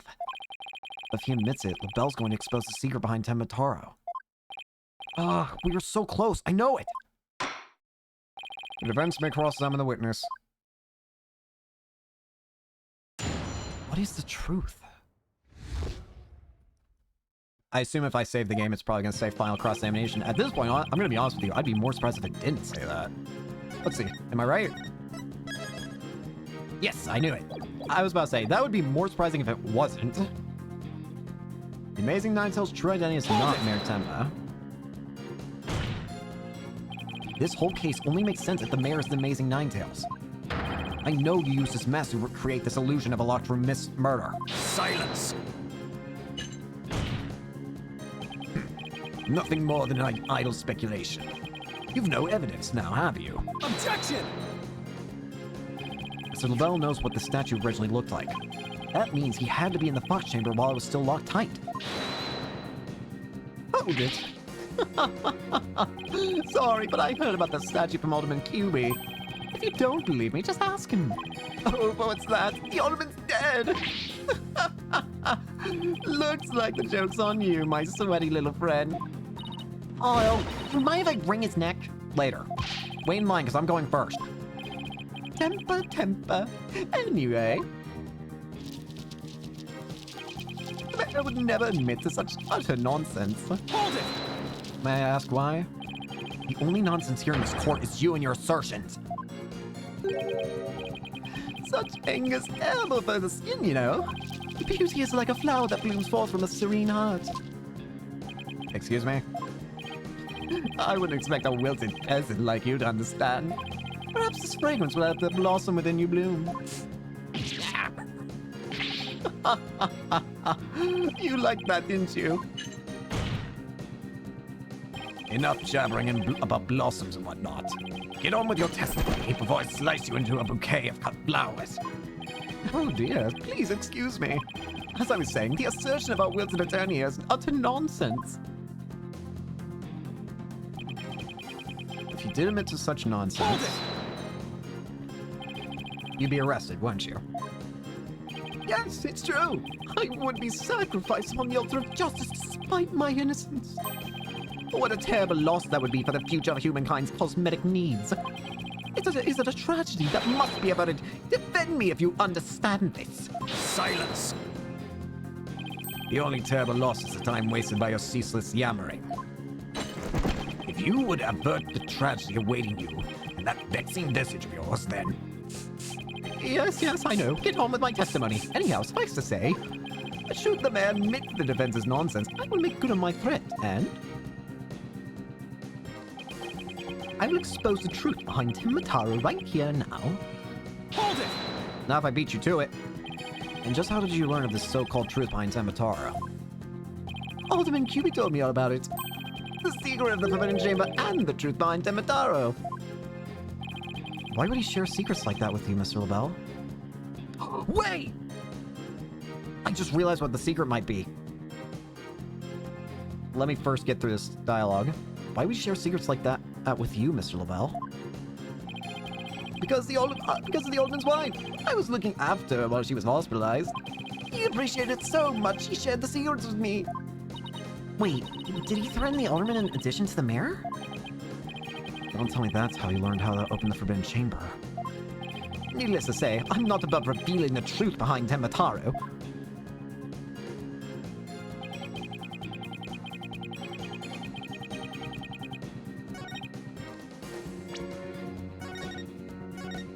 The truth behind Tim Mataro. Oh. It wouldn't happen to be because... Objection! Not there. I think I get it. The truth. Why? What is one thing that would spell the end for the village? The release of Tenma Taro. Right? Objection!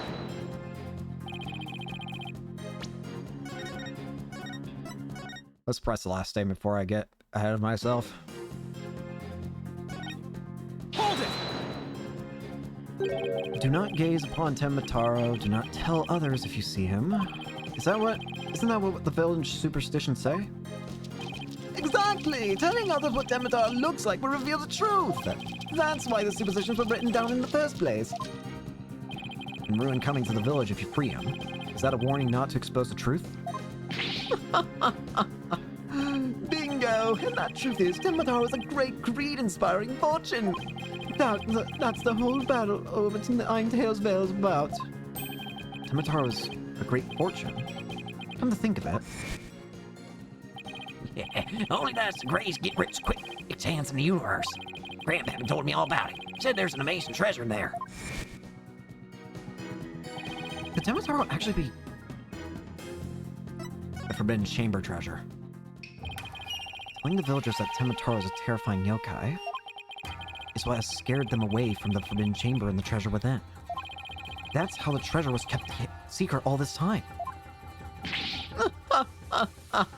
Well. It seems our attorney has uncovered the truth that must not be revealed. Maybe Mayor Tenma looks like he wants to keep that truth in as much as I do. Tragedy is doomed to repeat itself as long as Tenma Taro exists. That's why the secret must be protected. As long as Tenma Taro exists, huh? Mr. LaBelle, please add that statement to your testimony. Tragedy is doomed to repeat as long as Tenma Taro exists. And yet, he never did exist in the first place, did he? He wasn't even in the chamber for the entire time. He probably was never in the chamber to begin with. Objection! He was stolen a long time ago. Mr. LaBelle, what if Tenma Taro no longer existed? Revealing the truth would no longer be an issue, would it? If Tenma Taro no longer existed? What on earth are you talking about? Oh, apparently you haven't heard. Tenma Taro no longer exists. But I guess you didn't get to do a thorough search after the key was taken from you. Because when we searched the Forbidden Chamber, there wasn't any treasure there. Really? Well, maybe you weren't looking in the right place. Sorry, but I have proof that Tenma Taro no longer exists. Take a look at this figure. What do we have here? It looks like some sort of creature. We found this in the Forbidden Chamber. It's an Azuki Kozo figure. The great thief Azuki Kozo used to leave them at the scene of his crimes. Are you suggesting that the Timotaro has been stolen? Yep. Phineas Filch's grandfather, a master thief, was the culprit.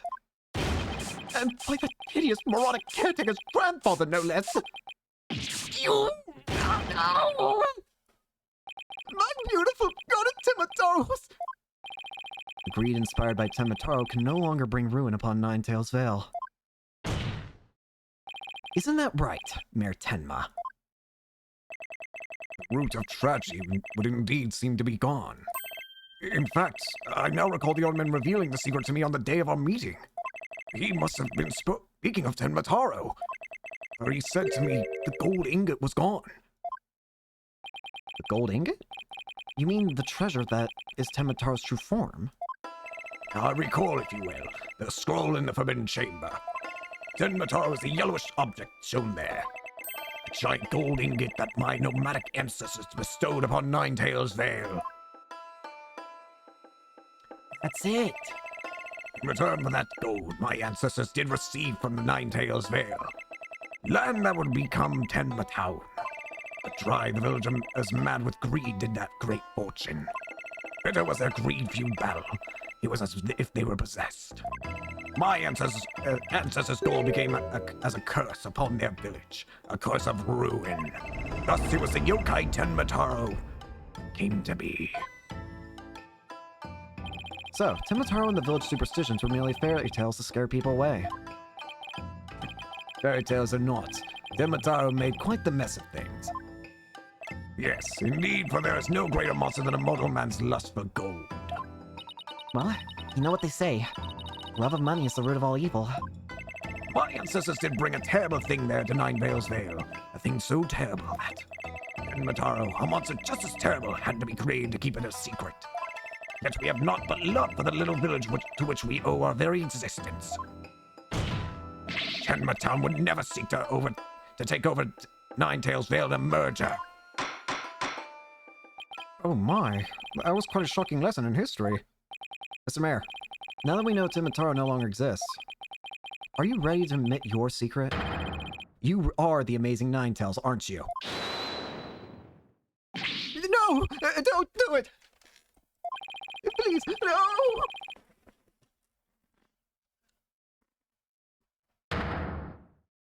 Be gone, you demented demon. Now, where was I? Golden Lord of Yokai, the amazing Ninetails is indeed me.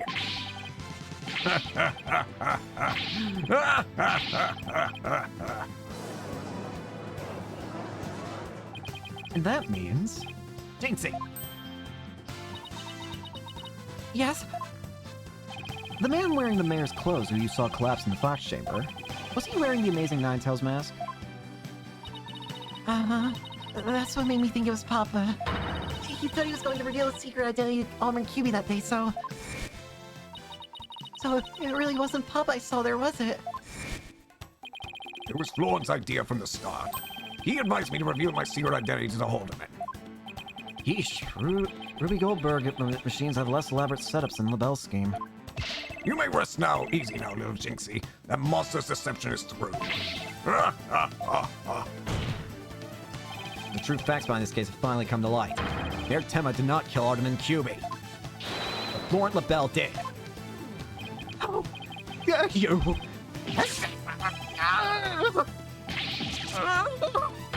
No! Silence! What now?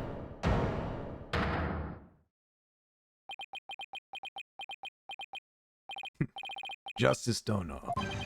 You should at least have a real blade in your hands if you decide to cross swords with me. Or have you mistaken this battlefield for a training ground? That's what this guy want now. Evidence is like a razor-sharp blade that cuts through bone as though it were butter. But you have only blind guesses, a dull blade incapable of cutting even a cake. Yes, you there, Mr. Justice. After all, evidence is everything in a court of law. Right, let's see some evidence. Of course, a perfect being like me wouldn't leave any incriminating evidence behind.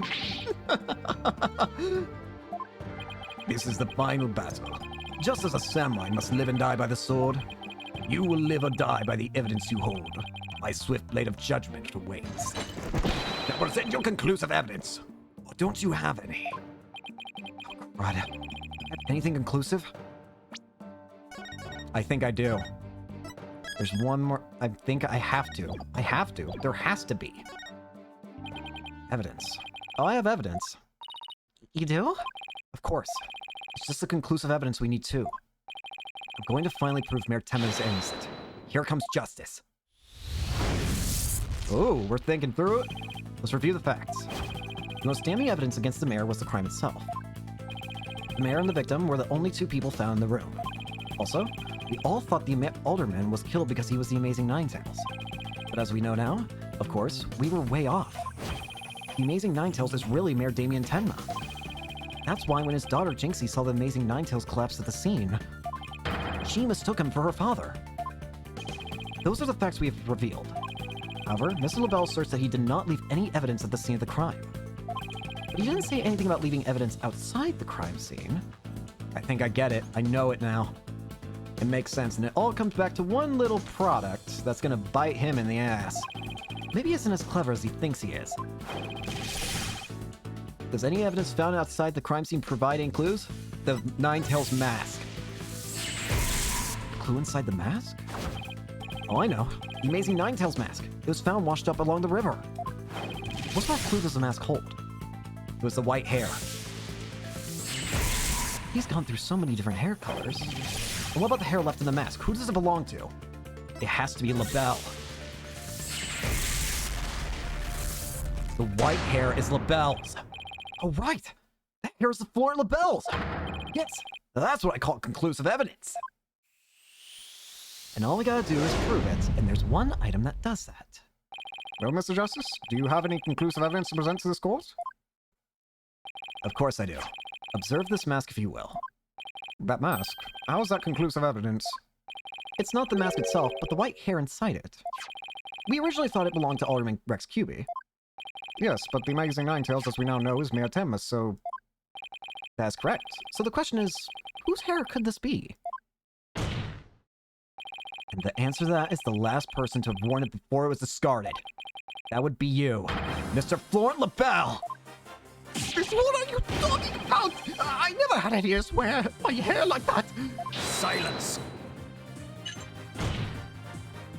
It would appear your coup de grace failed to hit its mark.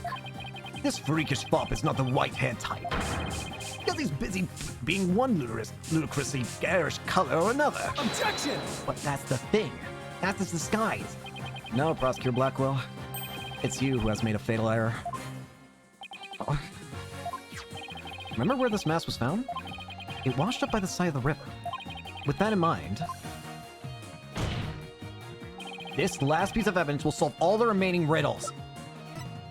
Color me LaBelle. Take that! That's... What is that? This is Mr. LaBelle's own private brand of hair color. It washes out with just water. The court will also recall that the Amazing Ninetales mask washed up along the side of the village river with white hair inside it. Yes. Are you saying that bringing Peacock's hair color is... That's exactly what I'm saying. Mr. LaBelle's hair color is a freaky work of fiction. But thanks to the river flowing through Ninetales Vale, we now have a real-life expose. The white hair in this mask is conclusive evidence proving you're the real killer. A DNA test is all we need to prove it, and we both know we'll get a match. Admit it. Florent LaBelle, you were the one who killed Alderman Rex Cuby.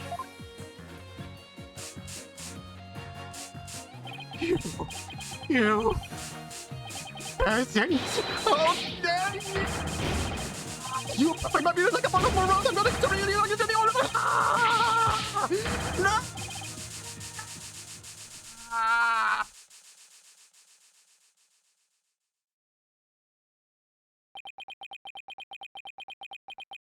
There we are.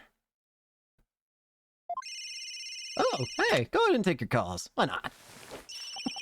Hello, this is LaBelle. Oh, the project is off. This is LaBelle. The sponsors have pulled out. LaBelle speaking. I'm fired. You mean I'm no longer Mayor Tenma's aide? Hello, this is LaBelle. What? There's a stratospheric damages claim against me. $100 million.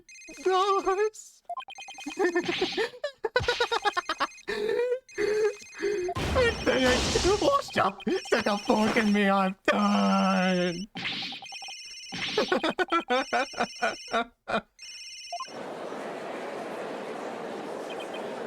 This is preposterous. I, Simon Blackwell, defeated you. Order! Order! Order in the court!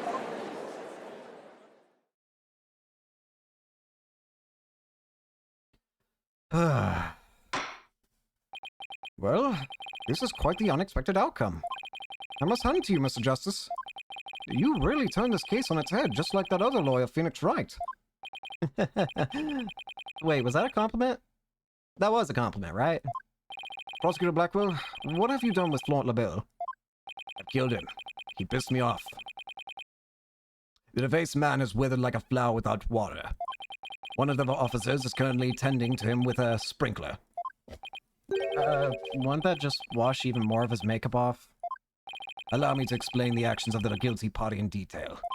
The motive, of course, was to steal the gold ingot known as Tenmataro. However, few are allowed into the manor due to its cultural ties to Ninetails Vale. LaBelle set in motion plans to gain access to the manor and the gold within via the merger. But the efforts of the amazing Ninetails saw those plans come to a halt. And thus, LaBelle murdered the alderman and attempted to blame the blame on Mayor Tenma. I see. But what I still can't comprehend is why you would go after the gold in the first place. Mr. LaBelle doesn't look like someone who is in need of financial aid. LaBelle hid his past well, much like he hid his beauty with makeup. He's mired in debt. Oh, really? Debt due to pouring money into a brand only he could love. Which is why he sought the gold with such a voracity. Too bad for him. Someone else had gone to it first anyway. I see. Very well then. I believe it's time I declared a verdict. This court finds the defendant, Damien Tenma, not guilty. Yippee! Yippee! You don't have to act like the Tenmataro now. Can't believe it. I hate it here. Get this confetti out of my face. Court is adjourned.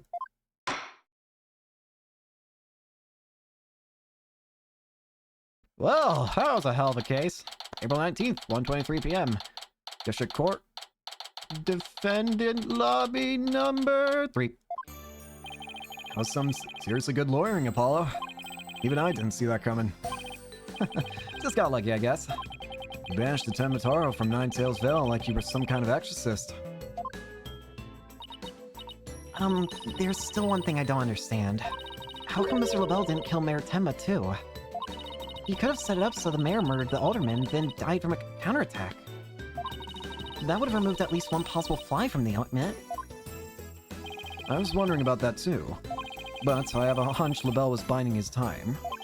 He was planning on exposing the amazing Ninetails' true identity himself. But why? Because the mayor was the amazing Ninetails. Had LaBelle succeeded in framing Mayor Tenma for the alderman's murder, the wrestler's popularity would have plummeted once his identity was revealed. Oh, I get it. If the amazing Ninetails was just killed, he'd die a hero, but if he was proved a villain, his fans would abandon him, making the merger that much easier. Right. Then, when the merger was complete and everything cooled down, he'd be able to search the Forbidden Chamber at his leisure.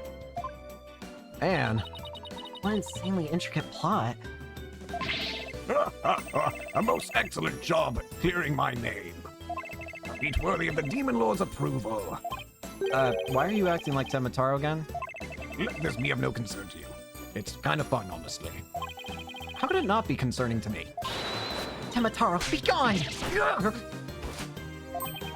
Jinxie, seems like ages since I've laid eyes on you. Papa, you're finally back. Yes, it would seem Tenmataro is no match for you. I'm not scared of that silly yokai anymore. Your father's free man now, Jinxie. Isn't that great? Thank you for all you've done. Seeing you guys in action, it made me feel like I don't have to be afraid anymore. Wait, is Jinxie actually smiling? Now that I think about it, this is one of the first time I think we're seeing her smile. This is all thanks to you two. Too bad the amazing Ninetales will have to retire, though. Aw, how come? Once everyone hears I'm the amazing Ninetales, my fan base will nosedive. After all, I'm not the most popular of people, another reason for my secret identity. Oh. I don't see how I could possibly continue. I think you must misjudge yourself. Take a look outside. Say, now that you mention it, what's all that noise out there? A big crowd gathered outside the courthouse once the news broke. Seems they want to get a glimpse of Mayor Damien Tenma, the man behind the mask. And to root for your return to the wrestling ring. Rooting?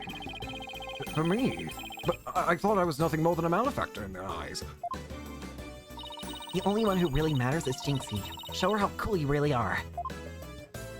Yeah, you're the coolest when you're out there fighting in the ring, Papa. Jinxie. Here, I think you'll be needing this. You're gonna need a mask, ain't Take ya? that! Thank you. Now, if you would excuse me.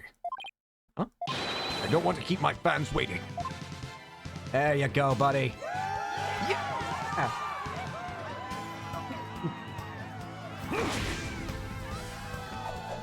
Yes! The amazing Ninetales! Ninetales Vale forever! Yes!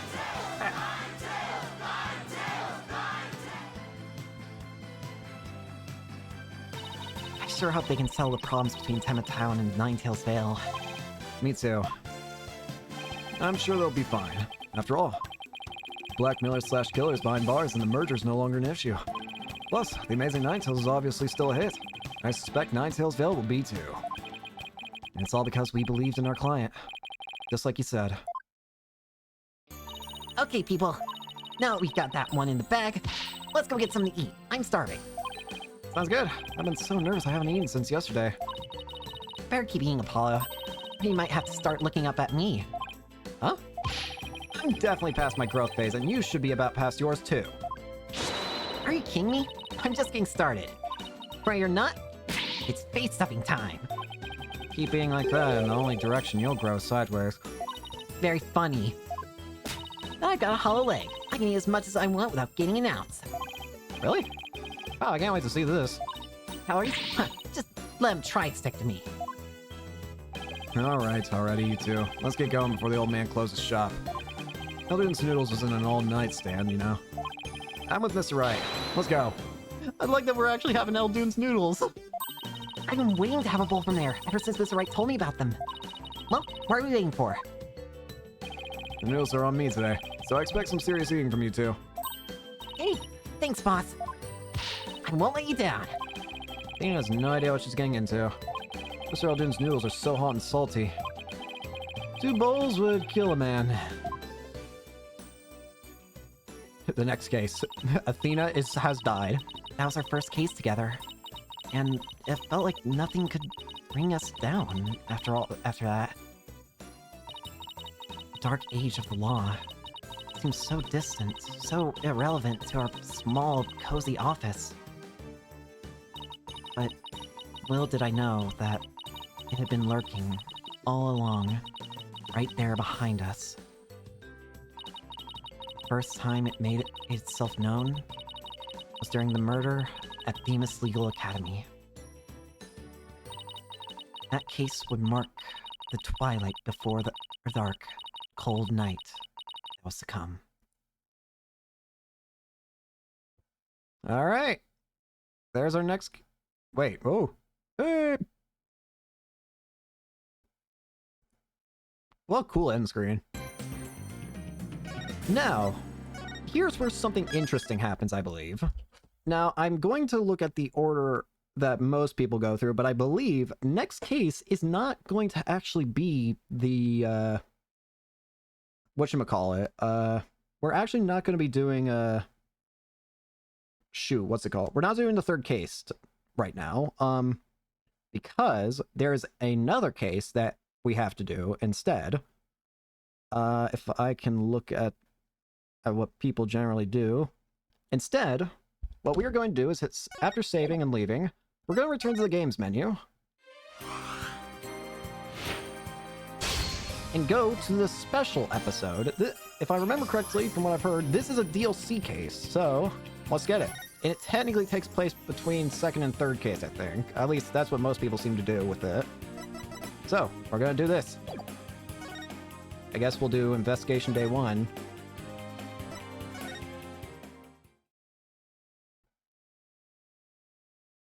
My name is Phoenix Wright. Oh! Head of the Wright Anything Agency and a lawyer. Although, I was doing something else entirely for a while there. Yeah. As for why I decided to formally get back into lawyering, let's just say there's unfinished business to take care of. Anyway, I thought I'd reminisce about my first case back on the job. And what a case it was. It happened only a few months after Athena joined our office.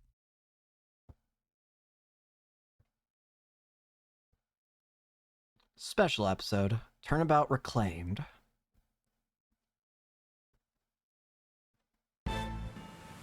Pirate! Pirate ship! Woo! Pirate! Yarr!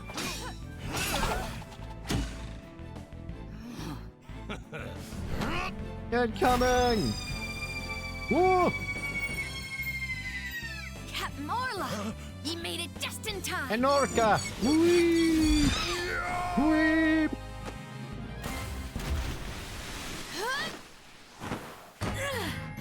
We be pirates, what the? to sail the seven Oh. seas. Just a bunch of scallywags Okay. who are as free can be. We I, swim through storms okay, and I don't know waves, why, all but I because wasn't you looking at the sailed dialogue real the quick, and I thought she said as free as freaking can be. And I got real confused for a full minute. I was so confused, like, what did you just say? In this game? July 20th, 12:37 p.m. Wright Anything Agency. Today's my first day back on the job as a lawyer. Putting this attorney's badge back on again really makes it hit home. Boy, am I pumped. Didn't choose it said looking good, Daddy. So, Athena, Paulo, what do you think of the old attorney's badge? Wow. This ship-shaped aquarium show is great. I can't get enough of it. Athena? I still can't believe they showed the Swashbuckler special on Spectacular on TV. Good thing I recorded this. Now, who's ready for another viewing? You've already watched it 5 times. Let's watch something else now. How can you even suggest such a thing? This show is therapeutic. Boss here, asking you guys a question. What's so therapeutic about watching a killer whale? What? Don't you know anything? Animal-assisted therapy is an established psychiatric treatment. You're kidding. That kind of thing really exists? It's a real thing. I've been to the aquarium myself to try it, and it really helps. I still go there every now and then to further my psychology studies. The last time I went, I saw a dolphin and an orca swimming around together. It's so... Hey, do you two think you could quit goofing off and do some work for a change? Work? But we've already cleaned the toilet. Twice, each. Hey, wait a minute. Is that your badge I see? Wow, congrats on getting your attorney's badge back, boss. Thanks. Starting today, I'm officially a lawyer again. Sheesh, took him long enough. Gee, Mr. Wright, with that badge on, you suddenly look so capable. Ha, thanks. It's not like I was some lazy bum, you know. What made you suddenly so fired up to get your badge back anyway? Well, I made a promise to a certain someone. An important promise. What could it be so important?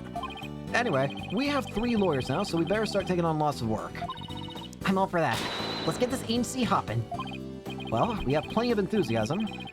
All we need now are some clients. No wonder. I have my badge.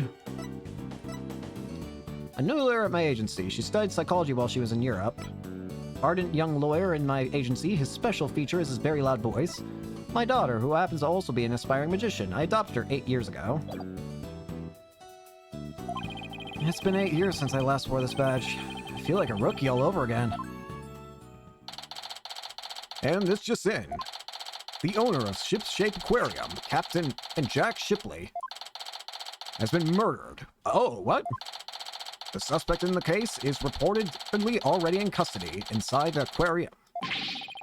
Isn't that the aquarium we were just watching, Athena? It is. I can't believe it. A murder at Ship-Shape Aquarium. But I love that place. We need to get to the bottom of this. Really? I guess I'm in luck then. Who? Oh, hi. Oh, hey, you're that woman. I need Phoenix Wright to save my friend. Who in the world is this? Are you a client? Wait, that costume. It looks just like... I got it! You must work at Ship-Shape Aquarium. That's right. You minnow it. I'm Sasha Buckler. I perform like an agile catfish in a pirate show.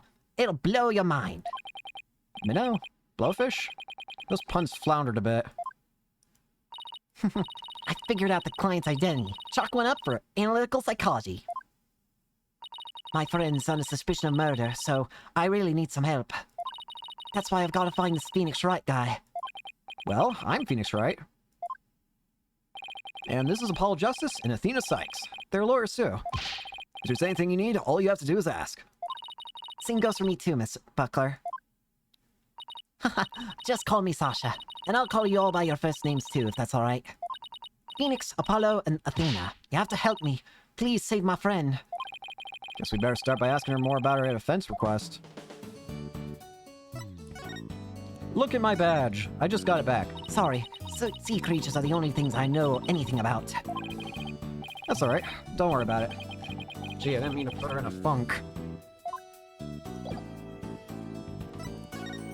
Your defense request. Miss Buckler, Sasha, could you tell us more about why you need our help? My friend is suspected of murdering the captain of Ship-Shape Aquarium. Captain? I thought the victim was the owner of the aquarium. Yeah, well, our aquarium has a pirate ship theme. That's why we all call the owner our captain. We call the employees crew, too. That's a pretty unusual aquarium you've got there. Anyway, one of the crew members, my friend, is being suspected of the captain's murder. They've already decided she's guilty. I think they're going to give her the death penalty. Excuse you? In this day and age? What? What happened to due process? But my friend is as sweet and gentle as a whale shark. She wouldn't hurt a guppy. I know there's no way she murdered anyone, but they won't believe me. But with a name like Wright, I figured you'd be able to help me set them straight. Wait a minute. Don't tell me she picked you up because of a bad pun. Ouch. I see my reputation doesn't precede me. But seriously, my name can't be the real reason she's here. Why request me? What's the real reason you picked me, Sasha? Well, to be honest, I asked a whole slew of lawyers, but they all refused. They said stuff like, there's no merit to taking your case, so I'm not sure I can help. They're all as cruel as sharks, with hearts punier than a wet white bait. Oh, I can really feel Sasha's frustration. With nobody on her side, she must feel all alone. But helping people like her is the whole reason I became a lawyer in the first place. And then I heard about a lawyer named Phoenix Wright. They say he defends clients to the end, no matter how bleak the circumstances. Guess my reputation does precede me. Not sure how well-deserved it is, though. I thought to myself, if anybody could save my friend, it's you, Phoenix. Quiet's all over there for a man who just got his badge back. But I don't want to let Sasha down. Or her friend. Let's help her, Mr. Wright. Let's save her friend. That's just what I was thinking. Sasha, we'll accept your case. You will? Oh, thank you. You're a lifesaver, literally. Well, no time to stand around and mull it over things. I want you to meet my friend right away. Come to Ship-Shape Aquarium with me. You got it. And I'll go too. Sorry, but I need you to stay here and keep an eye on the office until Trucy gets back. You never know when a new client might stop by. How come I'm the one who has to stay behind? Thanks a million, Apollo. Well, ladies, let's move to the aquarium, shall we? Apollo, look at my badge. Return of a legendary lawyer. It's kind of exciting. Kind of? So how do I look without it? With it? Wow, you present that thing like a real pro. You must have done it 1,000 times. It never really seems like enough to just have it pinned to my lapel for some reason. I get wanting to show it off. When I first became a lawyer, I flashed that badge left and right. You still do that, actually. What to do? So, what do you think about this case, Apollo? I don't know. Murder of the owner of the ship-shaped aquarium. Yeah, I can't think with you looking at me so expectantly. I don't really have any ideas. Sorry I'm not any help. But you are help. As long as you're the one playing oppositor, you're fine. Hey, there's Apollo's favorite word. I think I'll say it a few times too. I'm fine. Are you two making fun of me? Who, us? Of course not. Just aching your chain a little. I am not fine, and you will not be fine soon either. So, any ideas for us? Well, I think you should give that swashbuckler video a glance. Starting to become a fan too, huh? I knew you'd like if you gave it a chance. It's not so much that. I just thought it might give you some leads, seeing as it's the scene of the crime and all. That's a good idea. I'll take a look when I get a second. I got nothing better to do, so maybe I'll watch it a few times myself. Apollo, please try to find something better to do. Ship-shaped aquarium. Why isn't the defendant in the jail? July 20th, ship-shaped aquarium. Aqua tunnel.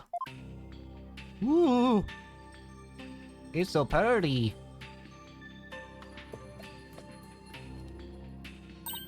Wow, this is gorgeous. It's just like being under the sea. Yeah, this is the Aqua Tunnel, a pride and joy. I'm really glad you like it. I'm going to go on ahead and fill the detective on your arrival. Take a look around the tunnel, and then come meet me at the pool up ahead on the right. Hey boss, look at this cute little fish. Bet it would be delicious grilled. Seriously, is that really all you can think of? Well, I didn't get to eat lunch today. Oh, and here comes some grilled chicken. It's a penguin! That's not chicken, it's a penguin. Come here, little cutie. Tweet. Weep. Yeah, it's gone. Ignored me. Maybe it was hungry too. Oh, look, it dropped something. Ah, it's an ad for the Swashbuckler Spectacular Show. The penguin had a whole bunch of these stuffed in its backpack. So it's passing out flyers, huh? How cute. A carrier penguin that distributes flyers. We could use one of those for our office. The Swashbuckler Flyer, an advertisement showing an orca dressed up like a pirate. It was dropped by a penguin. Well, I can't keep the client waiting. We better get going. A brand new stage show. Captain Orla has a new rival featuring the dashing Red Stash with the fluttering red scarf. Who will obtain the gold coins hidden in the Skull Rock? Yeah, you're right. Time to roll up our sleeves.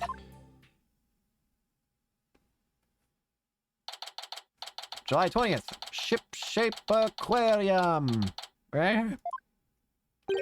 Huh? I don't see Sasha. Oh, hey! Oh, you two the lawyers Miss Buckler mentioned. Detective Fulbright, are you the lead detective on this case? That's right. As long as evil exists in this world, there'll be no rest for me. And who is your sea urchin-like friend there? I don't believe we've met. Is he talking about me? I'm the defense lawyer, Phoenix Wright. Well, I'm Detective Bobby Fulbright. People don't usually get to see this area. It's only open now because of the investigation. You two are pretty lucky to get this peek behind the scenes of an aquarium. Lucky, right. This guy is even louder than Apollo. So, where's the suspect being questioned? And where's Miss Buckler? You're beaming, buckos. Whoa! Hey! Incoming! Ah! Deliver me timbers. There'll be one of the dread pirate Mustache's scurvy swabs. I beg your pardon. I'm not anyone's swab, scurvy or otherwise. More shameless than a sea lion you be, trying to make off with me best bucko. If you want to pick a fight with us, you best bring along an army of great white sharks. The dolphin is here. Hi. Sasha, what's going on here? Let me introduce you. This is the friend I was telling you about. Her name is Aura Shipley. Wait. Are you saying I'm defending an orca? But she only responds to Orla, so that's what people call her. I'm a trainer. She's the suspect in the murder, but she never hurt anybody. I'm defending an orca. Curious. Can't say I'm... Actually, no, I can say I'm surprised. She's the suspect? Yeah, and thank goodness you came before it put her down. I'm really grateful to the two of you. I just know you'll save Orla. What? Don't tell me you didn't even know who your client was. And Orca's a suspect. Our client is an orca? Is this for real? Oh, did I forget to mention that? Oopsie. That's one very big oopsie. Orca. By the way, what was with that mustache earlier? Oh, this be part of me costume for the swashbuckler spectacular. When I be wearing the mustache, I be one of Captain Orla's swashbucklers. A transformation as dramatic as a pufferfish's, wouldn't you say? I don't think I would ever say that. It's a pirate-themed aquarium, so that's why Orla's wearing a pirate hat, right? Yep, she really loves wearing hats. She puts them on all the time. But her fake mustache keeps falling off, so that's a problem. I see. Well, why don't we start with you telling us a little bit more about Orla?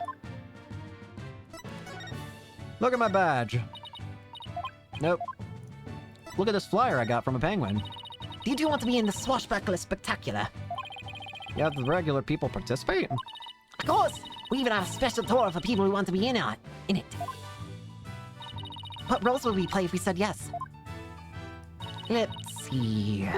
The roles of a blue seahorse and a yellow sea slug are available.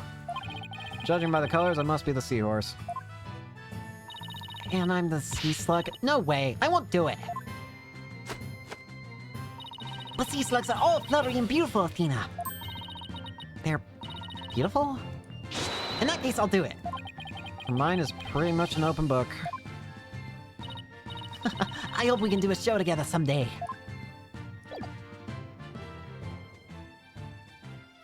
I suck. Orla the Orca. So my... maybe I shouldn't be surprised. We've... In the very first Phoenix Wright game, you do cross-examine a parrot, so maybe I shouldn't be surprised that I'm defending an orca at this point. So you're really serious about me defending Orla? Of course I am. You're the only one who can do it, Phoenix. I heard you once questioned an animal during a trial and that you got your client off the hook. Case in point, I just said that. No way!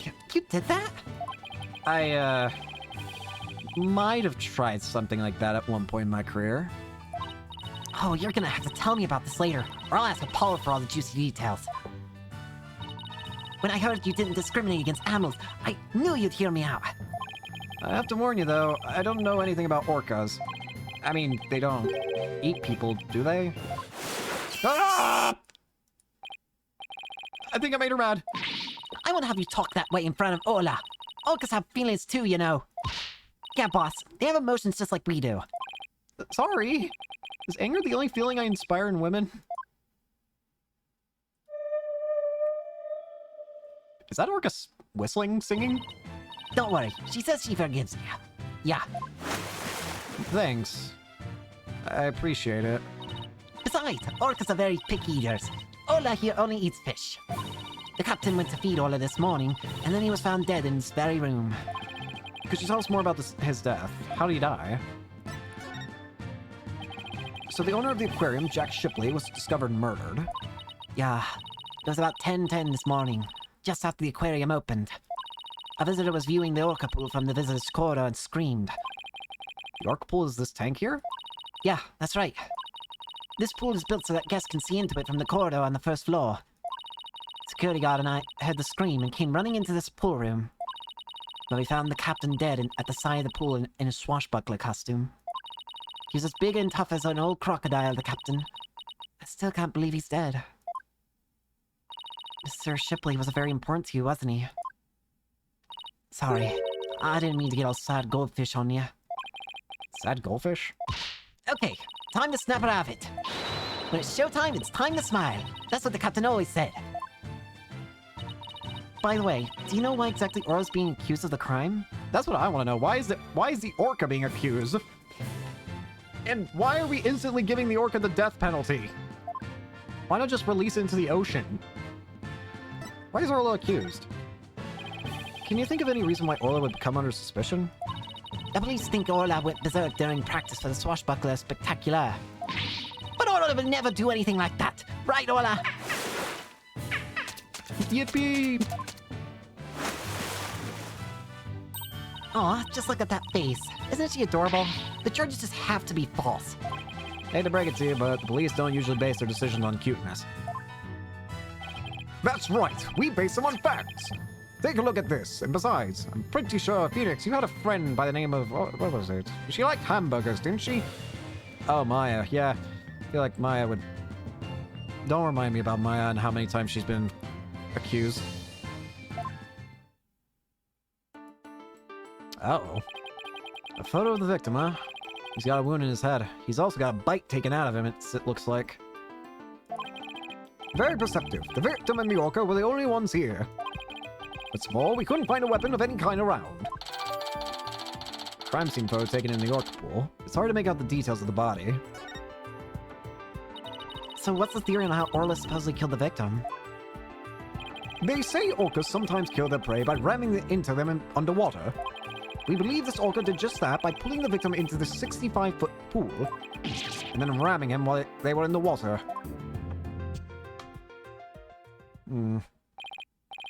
Without any suspects besides Orla, this could be one tough case. Orca pool diagram. A cross-section view of the first and second floor sections of the orca pool. The pool is about 65 feet deep. That's a pretty damn deep pool. No official autopsy has been ordered, but an orca attack makes sense. Why hasn't one been ordered? Accidental death due to a failure to exercise proper oversight over an animal. The medical examiner said it wasn't a homicide, so we don't need an autopsy. So Orla's gonna be put down without a proper investigation? That isn't fair! That's nothing short of police negligence, Detective Fulbright. The incident wasn't determined a homicide, so there's nothing we can do, Miss Sykes. Ordinarily, the owner of the aquarium would be held responsible for the oversight failure. But the owner is the victim himself, so all we can do is hold the orca responsible. Venus, isn't there anything you can do? They're going to put Orla down. Sasha and Orla are depending on me. I want to do everything I can to help them. But how do I help an orca? Wait. Yes, I can do this.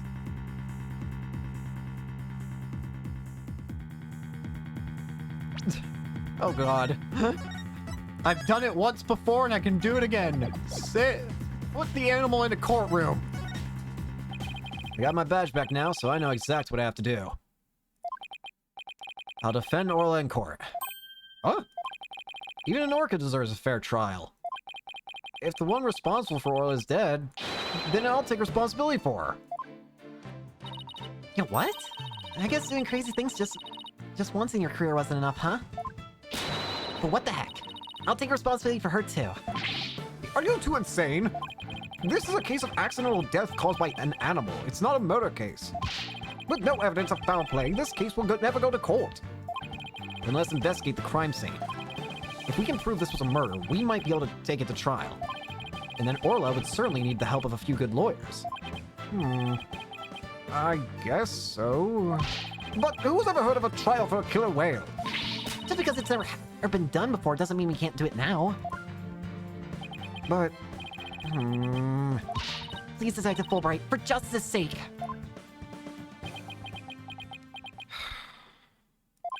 The police have determined that an animal that has harmed a human should be put down. But I don't know for sure whether that was a just decision. If your sense of justice compels you to take on the defense of this animal, then my sense of justice tells me to let this case be re-examined for possible merit. You mean it? Really? That's fantastic. You're not such a bad guy after all, Detective Fulbright. Just remember, this case hasn't been officially recognized as a homicide yet. I'll get in touch with the prosecutor's office, but I'm not making any promises. Anyway, I'd better be off. Thanks, Bobby. You two are a lifeboat. I'll be right here if you need me. Thanks. I've got a feeling we'll really need your help with this investigation. We're still not sure if it'll go to trial, but as Orla's lawyers, we'll do everything we can. Get this case into court, we need a prosecutor to make an indictment. So we'll have to find enough evidence to prove it's a criminal case. There just has to be something that shows the culprit was somebody other than Orla.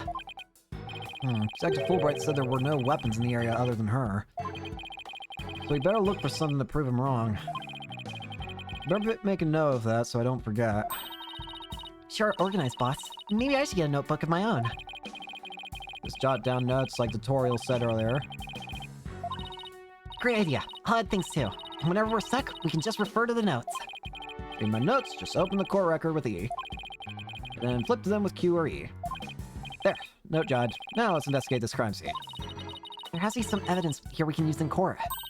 Examining the crime scene from every angle is the key here. That's right. If we change our perspective, we might— oh god, it's repeating tutorials. See what we can use finding the buttons, and then when we're ready, we can use these to change our perspective. Or if there's a particular spot that's got your attention, get right up to it and look away. Like that outline of the body in the far right there. Of course, talking to everybody involved in is one of the keys to good investigation. Exactly. And if we present items to people, we might learn even more. Right. It all boils down to, hey, we already know all this. Let's just get to it. I can examine.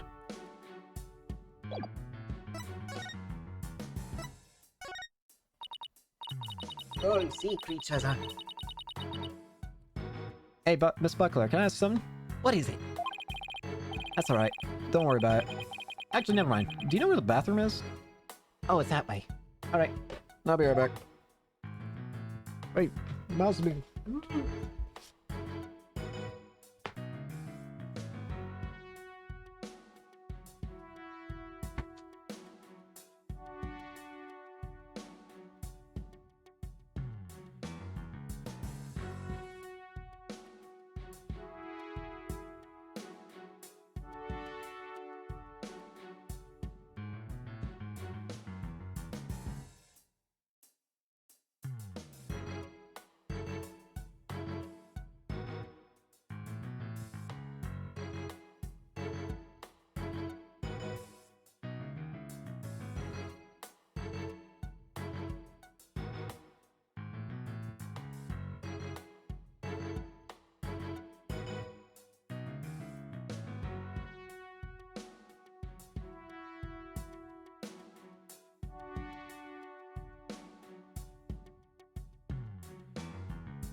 Sorry. Okay.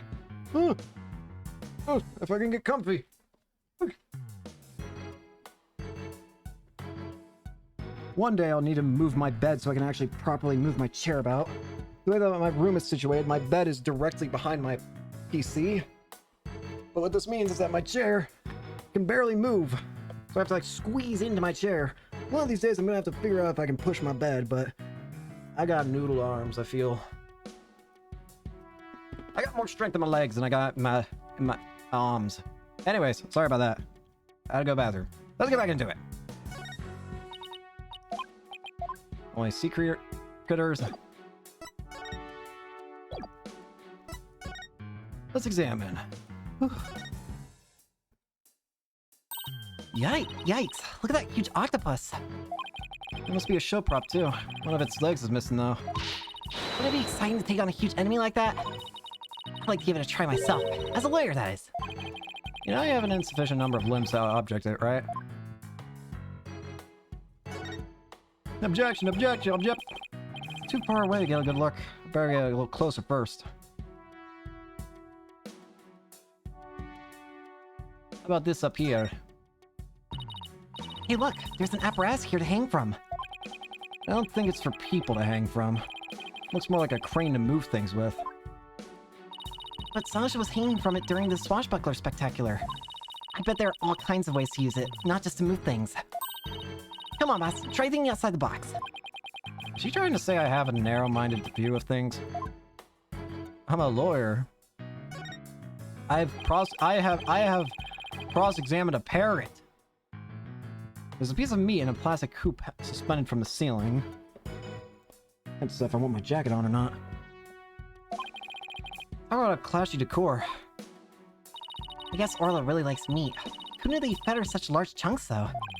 All orcas are carnivores. You knew that, right? Of course, silly. And I love meat, too. Protein is your body's basic building block, after all. That meat is made out of rubber. I thought Orla could really eat it even if she wanted to. You mean to tell me she jumps all the way up there and doesn't get her reward? That poor girl. After all that effort. I don't think Orla's as dumb as you think she is. What's up with this painting? The setting sun. Sunsets always remind me of how quickly the day goes by. Oh, boss. It's just a painted backdrop, you know? Not Athena, of course I know. I guess they use it for the Swashbuckler Spectacular. It looks handmade. Oh, I just got an idea. Why don't we make our own not guilty backdrop? And present it to the judge when things aren't going our way? No, we put psychological pressure on the judge by hanging it behind the defendant. I almost want to see how the judge would respond to that. What the hell have you brought into my courtroom, Phoenix? Your Honor, they're not guilty. I swear to God. That show makeup above Orla's eyes? That's right. It's a starfish. Kind of makes her look like a punk rockin' pirate, don't you think? Punk rock pirate killer whale. Ugh, that's official. Size on the road to ruin. Well, I think Orla's one hot rockfish. Speaking of rockin', how do you get Orla to do what you want during the show? I'll give us signals with this. With this whistle.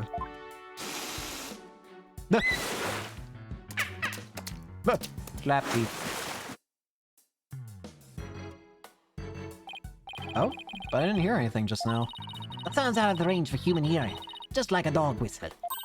Orcas have better hearing than people do. They can even hear the whistle underwater. That's so cool. I wish I could give commands to Orla.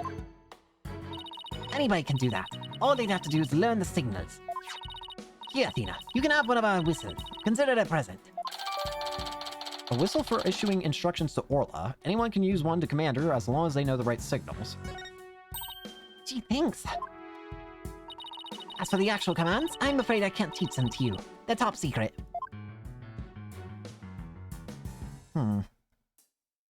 Hat. Anything else in this room? Aside for twist away, whoa, hats.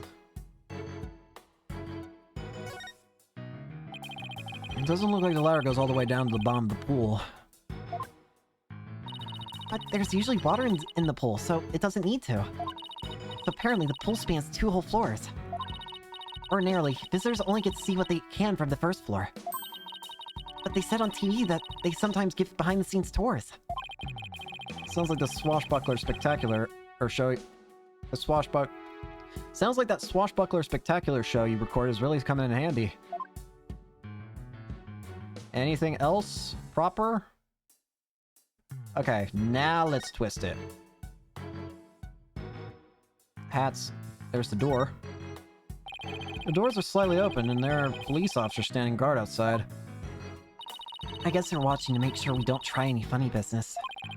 Well, now that you said it, I suddenly feel the urge to do something. How about if I suddenly break out some squat exercises? That'd be pretty funny. Yeah, it might cause a few raised eyebrows in a way you don't want, Athena. You have wanted posters back here. What's this?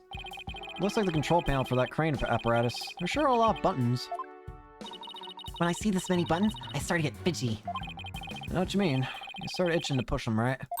Nah, I start itching to make a psychological study of people who want to push buttons. Need I remind you that I'm your boss, not your guinea pig? Ball! Oh look, there's a ball in the water. Is that our prop of the show? That's one of Orla's toys. She plays volleyball with it. It's usually in the bin. Guess I must have forgotten to put it away yesterday. Wow, I wish I could play volleyball with Orla. Not as much fighting as a mean old lobster. I like it. There aren't many people who want to be on the receiving end of Orla's fastball. Her fastball? Yeah, she likes to be naughty and slam the ball into things around the pool. You should hear the sound of that ball makes when it crashes into stuff. Well, maybe some other time. She's only went from fighting lobster to reluctant hermit crab. Anything else? Left. That is a cannon.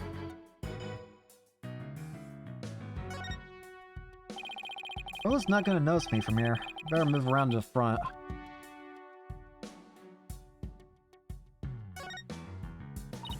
Hey. Hey, there's a cannon in the shape of a shark. I'd love to try firing that thing. Boom! Are these cannonballs supposed to look like fish eggs or something? But why fish eggs? Why not baby sharks? Think about how crazy it would be to have sharks go flying through the air. Watch the thrilling life or death struggle as the little tykes fight to stay alive out of water. I can see it now. The drama, the mayhem, the whirlwind of teeth. Are tornado sharks? Not even Hollywood could conjure something that insane. You sure? I beg to differ.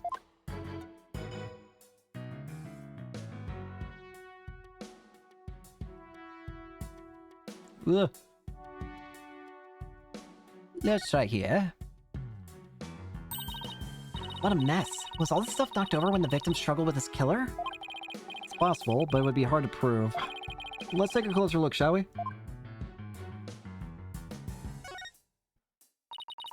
Look at all this stuff scattered everywhere. I see some swords. I wonder if they have anything to do with the case. They're made of rubber. I doubt they could be used as a weapon. I still bet someone got whacked with with one, it would sting quite a bit. Yeah, I guess it would. I think I could stand the pain. Yeah? Good for you. Oh, look, there's a blow-up dolphin and an anchor, too. That's alright. Are you even listening to me? Stop looking at those toys. Yikes, this has been caught red-faced.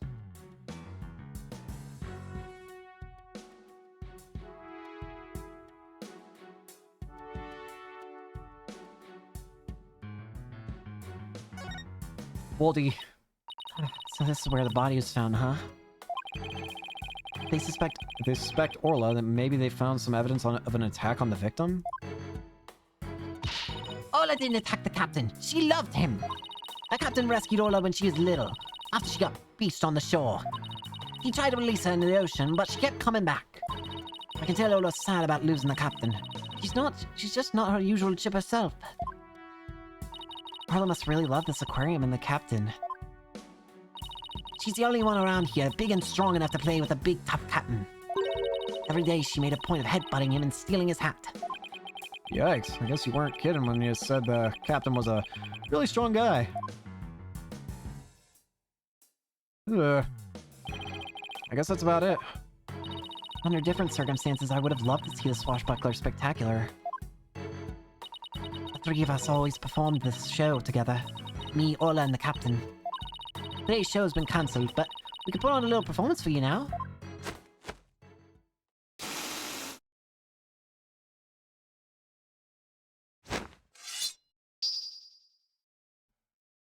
Incoming! We be Captain Orla swashbugglers, me buckos. We love to sail the seven seas. We come to rat that mangy blackguard pirate, dread pirate Nostache. Avast, there he be Nostache himself, prepare to feed the fish. Am I playing the role of Nostache? Well, Sasha has a stash and you don't, so I guess so. In with your water cannon, Captain, and spare no quarter. Wait, what am I about to get hit with? Hang on. Wait. Ah! Ah!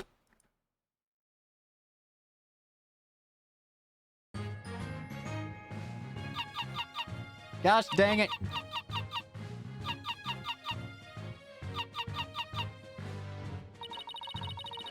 We swim through storms and waves, all to see grand treasure and adventures awaiting. Just for me. Well, thank you. Wow, that was awesome. Your performance packed quite a wallop. Yeah, I, for one, feel like I took quite a beating. Sorry about that. Can't have a show without a bad guy role, right? But a singing Orca, huh? Must have been tough to train her to do that. That's Elizabeth's trick. She can only sing one song there. Well, she's still got one up on a pianist who can't even play one song. Well, now that we've had a taste of the show, we better do some more investigating. Good idea. Let's go to the Aqua Tunnel.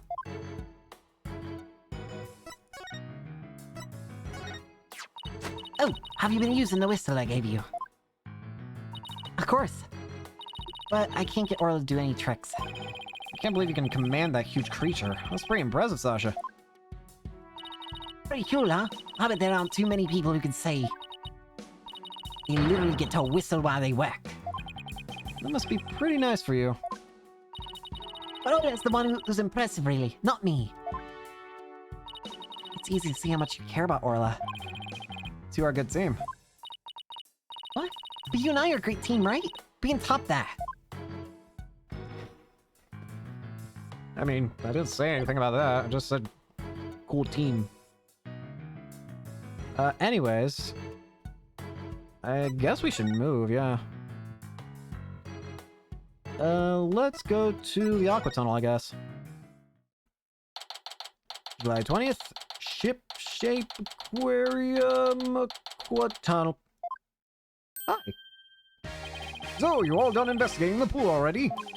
We had a good look around, but now we're moving on to other areas. How's the police investigation going? Did you, say for example, find any other suspects besides Orla? Wouldn't that be fortunate for you if we did? But no, I'm afraid not. And even more unfortunate for you, I'm afraid we found decisive evidence of the Orca's guilt. What? Please tell us more, Detective. So what's the decisive evidence? Don't hold us out on us now, Detective Fulbright. I'm very sorry, but I can't share classified information with the defense. Especially not security footage that shows the moment the Orca attacked the victim. Yep, I'm to personally see to it that this baby stays safe. He will never leave my side. Excuse me, but there's a call for you, Detective. I'll be right there. Don't worry, guys, you know how it is. Did you just... Well, he never said that he won't leave its side, I guess. Now, let's sneak a peek. Damn. Oh, what the heck? What the... Is this supposed to be the moment Orla attacked the victim? Video showing the orc pool from the visitors corridor. The footage starts at the aquarium's 10 a.m. opening time. This little bit of footage doesn't prove anything. I agree. I believe in Orla and Sasha. Let's just continue with our investigation. Good idea. Huh? There's a sticker on this camera that says return to the pub of danger. Guess somebody there manages the cameras. Let's check it out later. Sorry about that. Prosecutor Blackwood called to remind me to go feed Taka. So where were we? Oh, that's right. You two got any more questions for me? No, we're good. Thank you for leaking all your info. What? I have nothing to say about that. If your lawyers have any metal, you'll find the answers for yourselves.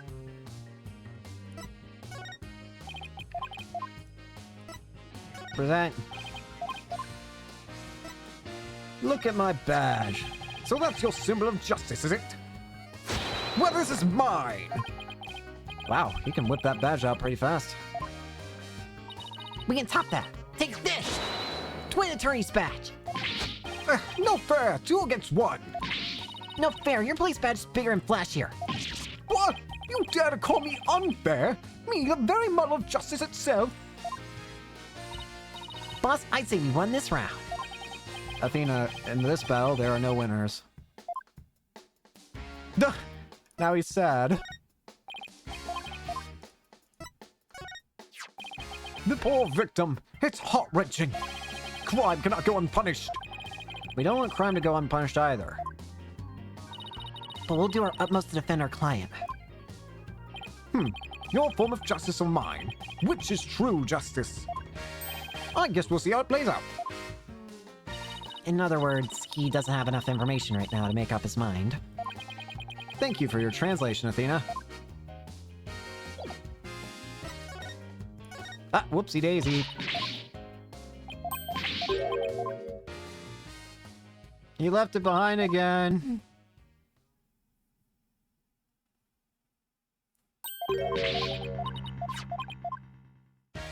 I'm back.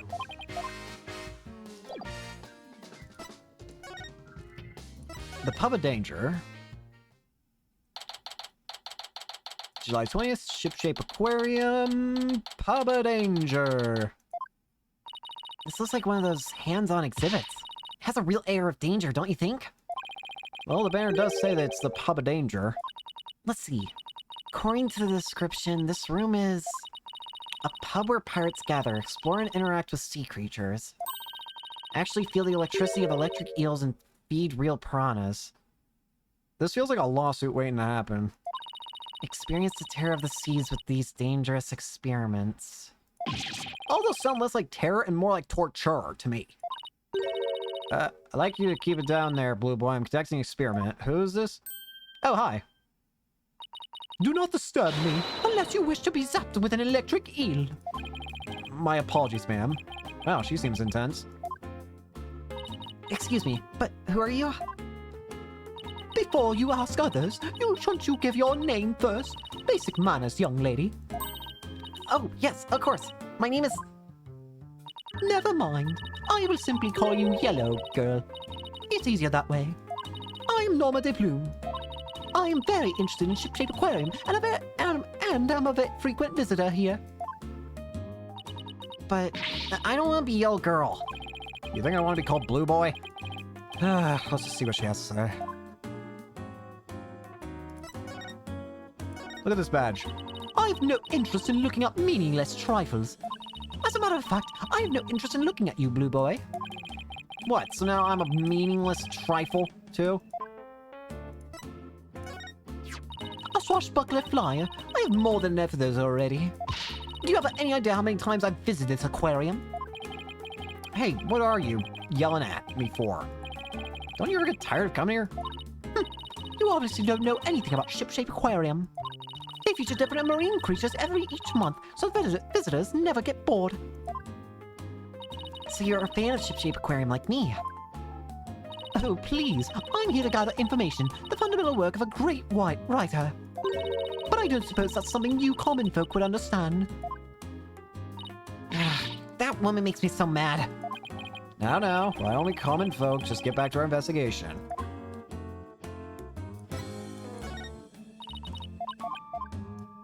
This? And also, don't think I don't recognize that you're the person in the footage.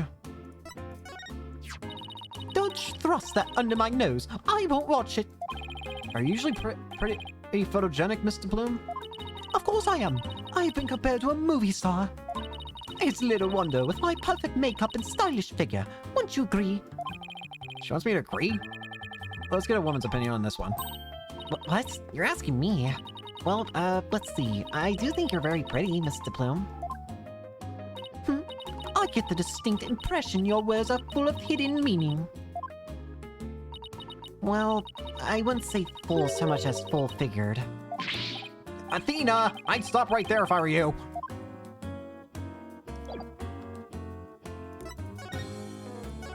Athena's about to get me killed somehow. You say you're interested in the aquarium, but you don't look like a staff member. Let's see. I got it. You're someone completely unrelated to this aquarium. That's some deductive reasoning there, champ. I am a visitor, a patron, a customer, a guest. And what might you be? I'm not a what? I'm a lawyer. Hey, that's what I was gonna say. And I run a law office. Well, whatever you are, I don't have the slightest interest. Just who does she think she is, boss? A visitor, a patron, a customer, a guest, remember? Why are you here, madam? I thought they closed the aquarium and weren't letting members of the public in. But I have special permission, you see. And why exactly is that, if I may ask? Well, because of this incident. Heavens, I've said too much. Oh! Well. I remember this. Side clocks. Huh? Psychedelic rock? Cyborg clocks? What? No, Cyclox. It's the power of this Magatama. It gives me the ability to see the secrets locked away in somebody's heart. If I can remove the locks, I can uncover their secrets. I didn't know you had a magical item like that. It looks like this lady knows something about what happened. I'll just use my Magatama to undo her Cyclox. Huh? I can't see the locks anymore. Huh? The color of that stone looks different from before. That's funny. Maybe it's just out of juice. It can do that. Yeah, a certain girl I know poured her spiritual power into it for me. Without that power, I can't undo the Cyclox. No way. So I need Maya again or something? What? Why do I have to keep quiet about it anyway? I've never been any good at keeping secrets. But I did promise after all, so I guess I'd better keep my mouth shut. Who'd you promise what to? No comment. Now, go away. I have no interest with you common folks. I am uncommon. Just when I thought we could find out more about the case. Let's go try to find some other way. I'm sure we'll find something. My Magatama!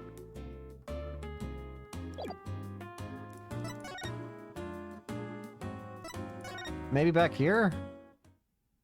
Ah! Ship-shape aquarium.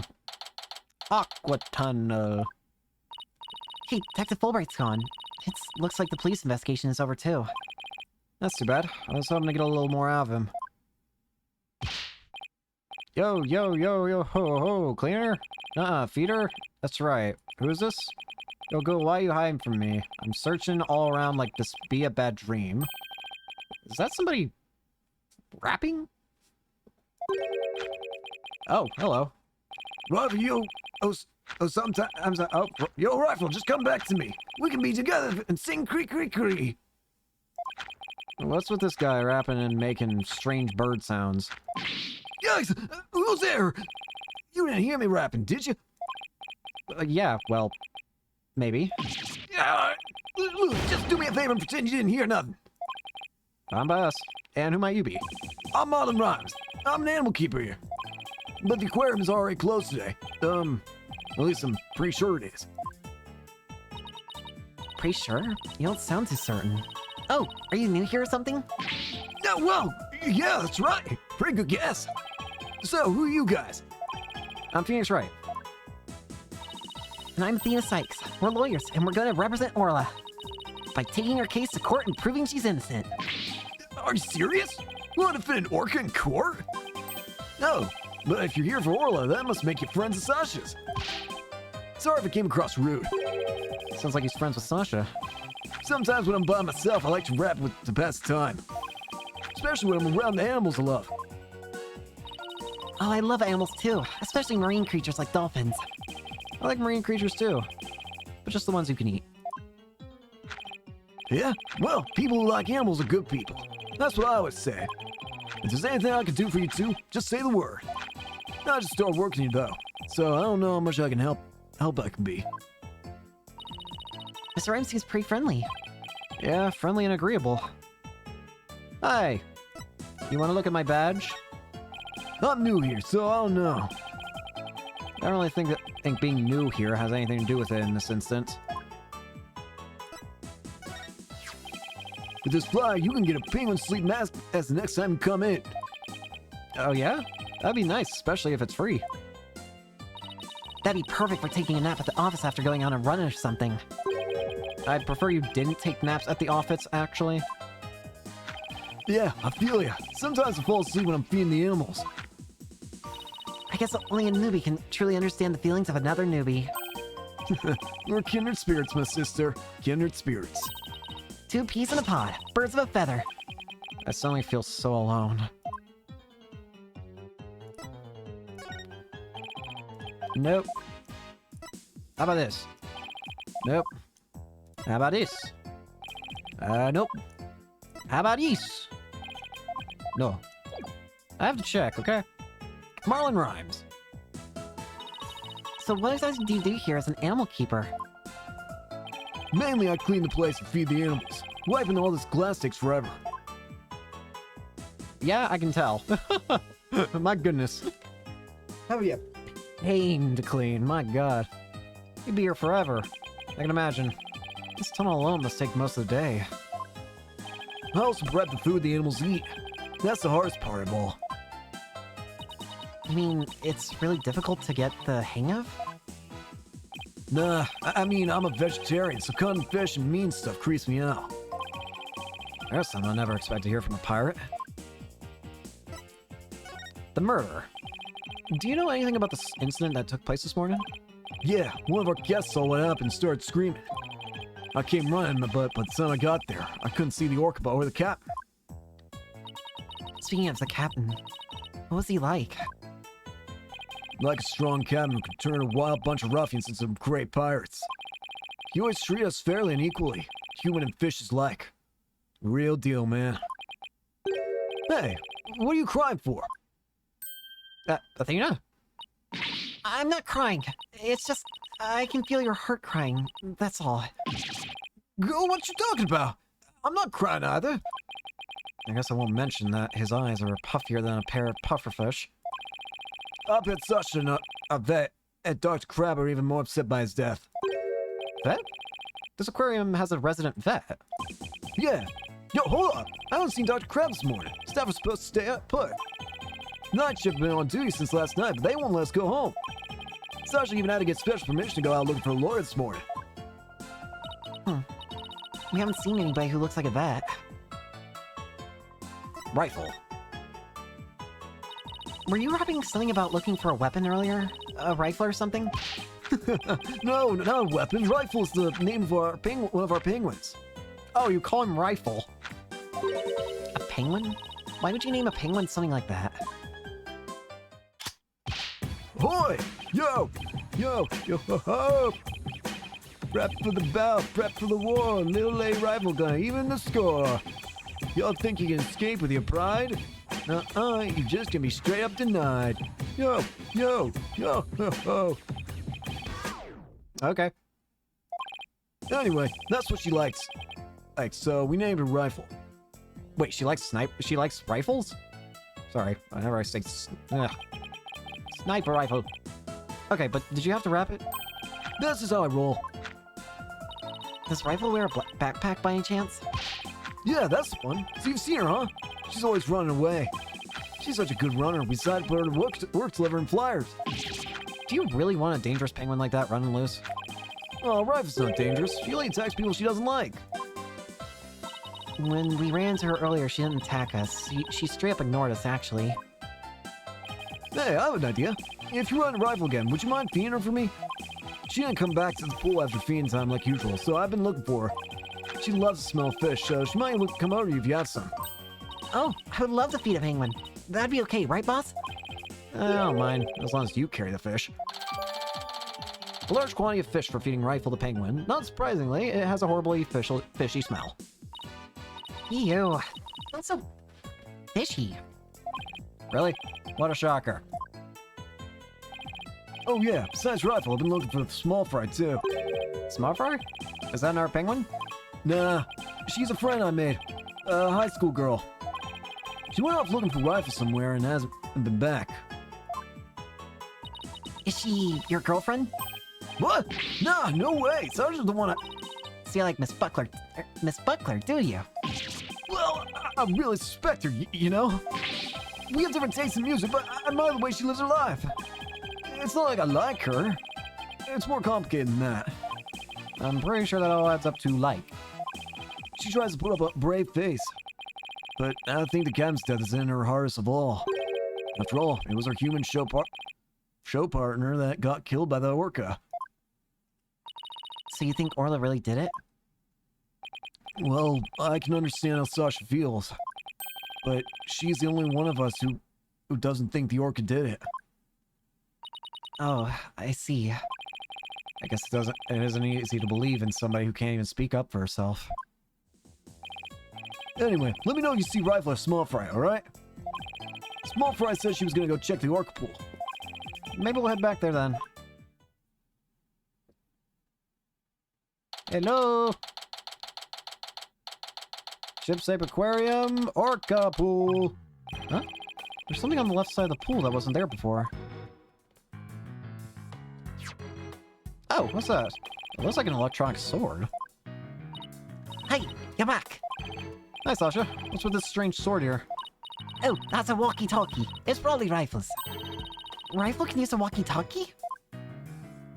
She's always running away, so we attached a walkie-talkie to her. If we can hear the sounds of running around her, we can usually guess where she is. But now she drops the walkie-talkie on the floor. Every member of the crew has one too, so we can communicate back and forth. We can even use them to broadcast to specific parts of the aquarium. Cool, huh? Issued to all aquarium staff for communication. Apparently it can also be used to broadcast inside the aquarium. Well, if Rifle's walkie-talkie's here, then Rifle might still be here too. Rifle, come on out, wherever you are. Please tell me Rifle did not get eaten. And she's dead. Are you okay? You have to be careful around pools or you might slip right in. I'm more afraid of my heart jumping right out.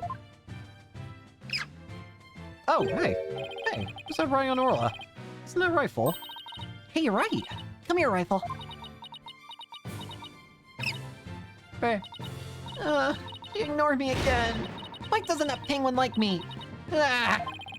Now you scared Rifle away with all that yelling. I'm not giving up. I'll make that penguin like me if it's the last thing I do. Hey, get back here, you little pipsqueak! Stop! Athena! Oh god, now what have you done? Sorry, Rifle, but at least you Wait. seem all right. Huh?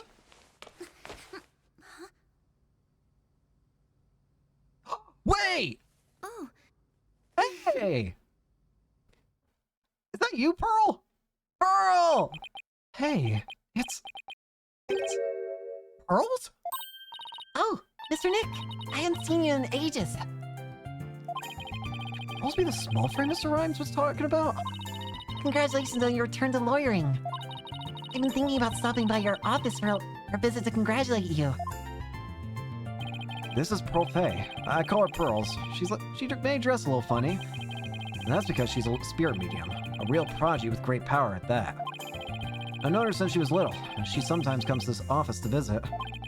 She's just a little older than Trucy, so she's been like a big sister to her. How old are you at this point in the game, actually? In this point in the series, actually? I guess everyone here knows Mr. Nick then. He's such a nice guy, don't you think? Is she trying to be my big sister too now? Hey, how old are you now in this game? You're 17? What the? Although, that does add up, doesn't it? Yeah. Huh, that's interesting. Pearls! Norman giving it another look. Anything new here? Well, if it already said I've checked it. Nah. Pearls, look at my badge! Oh, I'm so happy you got to be a lawyer again, Mr. Nick. Thanks. I let our friends know I was back too. I wish we could all get together. It's been quite a while. Maybe we should throw you a surprise party to celebrate your comeback. That would be really nice, but if you tell me about it, it won't be a surprise, you know? Oh, but we could spring it on you after you've begun, and still surprise you. You sure could. I was really looking forward to seeing the Swashbuckler Spectacular. It's such a shame. Yeah, I bet you would have really enjoyed it. I was really happy to see such a large marine animal. It's quite an experience. I still have yet to see a blue whale, though, the largest marine animal of them all. Yeah, I doubt there are any blue whales at the aquarium. Yeah, I'd do anything I could to help you. But I'm afraid I don't really know anything about that. That's alright, Pearls. No worries. Hey, actually, now that I think about it, could you refill my, Magatama? Please? Look at this camera. Look at this fish. Oh my! Did you go fishing, Mr. Nick? No, this is for Rifle. We were asked to feed her. Oh, that sounds like fun. You think she would take food from me? Oh, I'm sure she would. From you. What you're really trying to say is that Rifles wouldn't take food from me, right? No, that's not what I meant.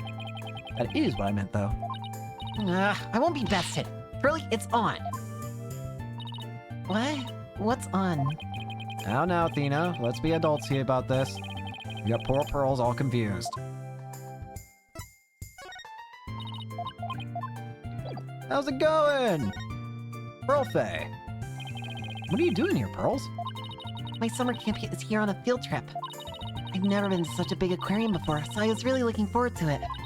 But then that incident happened, and the police just finished questioning me. Oh, I see. Mr. Nick? Who's that lady next to you? I'm Athena Sykes, a new lawyer at the Write Anything agency. Oh, how you do? My name is Pearl Faye. My cousin and my friends call me Pearly. Pearly it is, then. Nice to meet you. So, how did the two of you meet? Well, you know, I used to travel to Europe to study their legal systems, Pearls. I met Athena on one of those trips. Meeting Athena. So tell me more about how the two of you met in Europe. Hey, I thought I was supposed to be asking the questions here. A long time ago, Mr. Wright helped me out of a difficult jam. That's when I started thinking about becoming a lawyer like him. So you're like her mentor, huh, Mr. Nick? Yeah, something like that, I guess. Mr. Wright is the whole reason I am who I am today. He was the one who told me my knowledge of psychology could help people in court. Gee, Mr. Nick, looks like you've become a real adult since the last time I saw you. I've always been an adult the entire time I've known you, Pearls. Oh, would you look at that? Rifle loves you. Sure does seem to be attracted to Pearls. I'm so glad she likes me. Penguins are so adorable, aren't they? I even bought myself a little penguin calendar here at the aquarium gift shop. I have it hanging from my bag already. Oh, how cute! A calendar in the shape of a penguin. That calendar is a real hit with our female visitors. I even have one myself. But the rest of the staff thinks it's too cutesy. I guess it doesn't really fit the whole rough and tumble pirate image very well. But why does this calendar smell kind of like fish? What do you mean, Mr. Nick? Please don't be rude. Uh-oh, I got Pearls mad. She's winding up. Penguin-shaped calendar that Pearls bought at the aquarium smells fishy for some reason. Rifle. So you were looking for Rifle too? That's right. I was trying to help Mr. Marlin, the animal keeper. Come here, Rifle. Come on. She went towards Orla instead. Why can't I get Rifle to like me? Maybe you should quit chasing after her with that scowl of yours. Mr. Nick, how do you speak to the lady so rudely? Uh-oh, I got Pearls mad. Again. Why don't you try to get Rifle to take some food from you? Oh, great idea. I have just the thing to present her, too. You little penguin. Rifle, I have a present for you. It's chock filled with love. Here you go. Wait, no! Damn it. Hey, well, I ate my love-filled fish. At least it looks like she enjoyed it, though. I think Orla and I just had a bonding moment. And she's gone. Friendship blossoming with the exchange of some food. Oh, isn't it moving, Mr. Nick? I think moving might be going a bit far. It's nice to know that you haven't changed at all, Pearl. Anyway, how did you get Rifle to come to you so easily, Pearls? I heard Rifle was attracted to the smell of fish. Ah, the calendar. Mr. Nick, are you saying I smell like fish? Maybe just a little, yes. I guess I need to change my clothes. That's odd. I wonder why Pearl smells like she's holding a bucket of fish. Ola doesn't usually want to eat at this time of day. And we've even been giving her more food than normal at her regular meal times. Orla's feeding habits. Is there something wrong with Orla's feeding habits lately? Yeah, sounds weird. The new guy, Marlin, feeds all the other animals besides our Orla. But the captain and I, our trainer, are responsible for feeding Orla. It was the captain's turn to feed Orla this morning. Hello. But Orla keeps coming to me and signaling she's still hungry. She wants my fish chock full with love. How long are you going to keep saying that? Sure is excited to make a new friend. But I don't think the captain would have forgotten to feed Orla. So maybe he died before feeding her? Rifle and that big creature, they certainly seem to love each other. This is Ola the Orca. Rifle and Ola are best friends. They belong together like a clownfish and a sea anemone. Anemone. Anemone. Try to phrase that in a way us 9 biology majors can understand. Bruh, I'm not even a biology major and I understand that. Y'all watch the Nemo? Oh, so this orca is the suspect. I read in a book once that orcas eat penguins. Don't you worry about that. Ola here is really gentle and she never eats anything but fish. What? What the? What's going on? What's happening? What's happening? She's an old sweetheart. As a matter of fact, she even tolerates Rifle picking on her. Sure, she does seem very gentle. She always seems like a killer whale. As lawyers, we have to do everything we can to save this beautiful, gentle creature. Wow, you're gonna defend her in court? She's quite the defendant, isn't she? She's the biggest defendant we've ever had. Literally. Oh, Pearls, I have a big favor to ask. What is it, Mr. Nick? It's about my Magatama. Its spiritual power seems to have vanished. Oh, that Magatama brings back memories. I remember pouring my spiritual power in it. It was you, right? That's so many years ago now. Guess that's why it's almost out now. Bingo! There you go, Mr. Nick. It should be fine now. Thank you, Pearls. Now I can break Cyclops again. I'm glad I could help. Well, I think I'll go find Mr. Marlin now. I have to bring Rifle to him.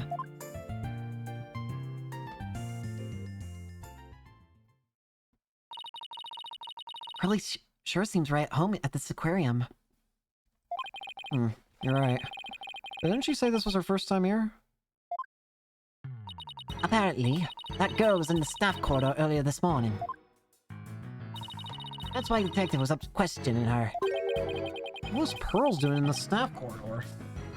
Oh great, is Pearls gonna be a not a suspect, but a witness? I don't know. I thought she was Marlo's friend or something. Staff corridor, huh? Something about that doesn't sit well with me. Pearls apparently entered the staff corridor. If it bothers you, why don't you just go ask her about it? Yeah, good idea. Let's go catch up with her. Pearls! Pearls! Ship-shape aquarium. Looks like Mr. Rhymes and Pearls are talking. Oh god, he's at it again. Hey, small fry suck! Why do I already forget your... Wait, hold on. What voice did I get you? I already forgot! What?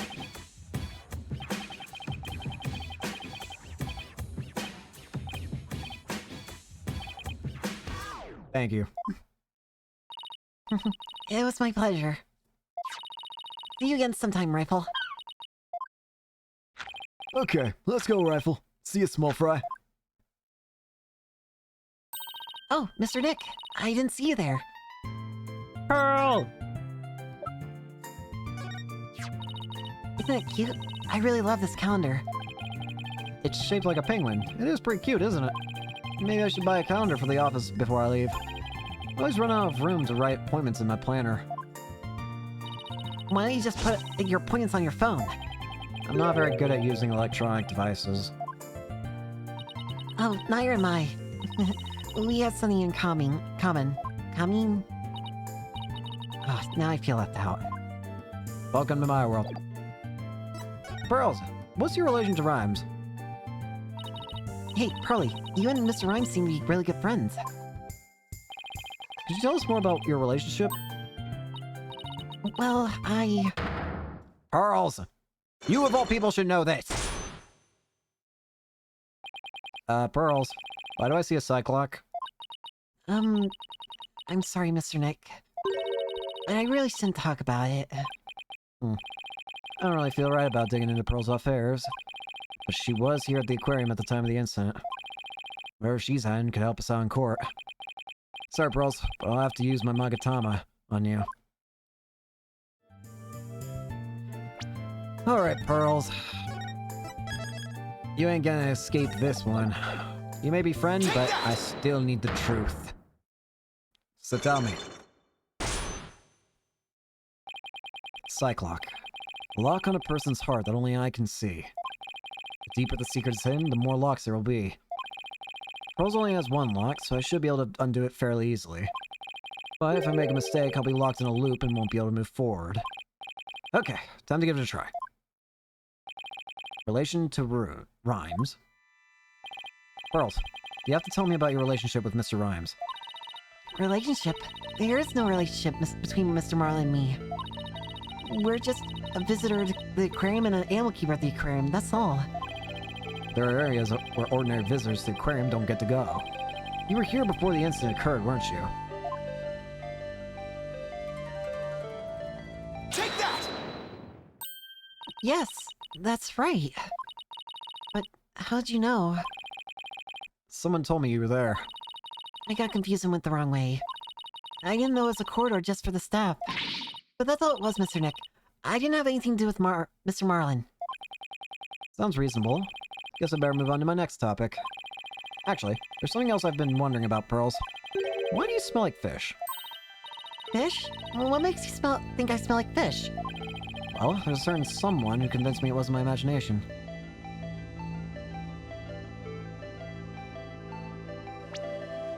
Wait, who was it?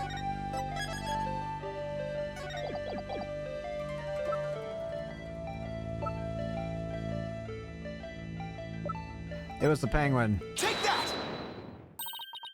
Rifle? She's apparently very attracted to the smell of fish. Yeah, had a feeling. Rifle didn't want anything to do with Athena, even though she had a bunch of fish. So why then was Rifle so attracted to you, Pearls? I don't know. Looks like she's still not ready to talk about it. You had an object with you that smelled fishy too. In fact, I think this has something to do with your secret. Take that! The fishy smelling calendar has something to do with your scent, doesn't it, Pearls? I can't lie to you, Mr. Nick. I'll tell you about me and Mr. Marlin, and about the calendar. Unlock successful. Alright, Pearls. Phew. There's only one lock, but it sure took some work. Please tell me about your relationship with Mr. Rhymes. I became distracted by the gift shop almost as soon as we got to the aquarium. Before I knew it, everyone else had moved on and I got lost. I was so embarrassed to be lost at my age. Oh, Pearls, I know big crowd places are hard for you. I sort of panicked and went down the wrong corridor. I ended up in the food prep room, and that's where I met Mr. Marlin. I really startled him when I called out to him. He jumped so much he startled me too, and I lost my balance and fell down. Fish everywhere! Oh, Mr. Nick, I spilled so many fish all over the floor. Guess that explains why you smell fishy, pardon the pun. Yes, and my calendar fell off my back, and got buried in all the fish too. That doesn't explain why Pearls wanted to keep it a secret. Why'd you hide it? Why'd you want to hide your meeting with Mr. Rhymes? Well, I didn't want him to get in trouble over feed sanitation regulations because of me. And Mr. Marlin said he didn't want anyone to know he was in the food prep room. Why not? What was he doing in there? Before I spoke with him, he was staring at a calendar. But because of me, he dropped his calendar too. We had to search for it among the fish. Wait a minute. This calendar of yours, it already has writing in it. It does? But I didn't write anything in it yet. Meaning this ain't yours. This is Marlin's. There's something written here under today's date. Meet the captain at the Orc Pool at 7 a.m. Maybe my calendar and Mr. Marlin's got mixed up? Pearls, about what time did you run into Mr. Rhymes? I think it was about 10:15 when he had, at the info desk, announced that I was lost. So I must have first gone into the prep room around 10:10. I see. Do you mind hanging on to this calendar for a while? It might be a clue to the victim's movements before he was killed. Alright, but be sure to give it back to Mr. Marlin later, okay? Apparently belongs to Rhymes. Apparently switched with Pearl's calendar around 10:10. Good. Now maybe I'm ready to remove Mr. DePlume's Psych-locks too.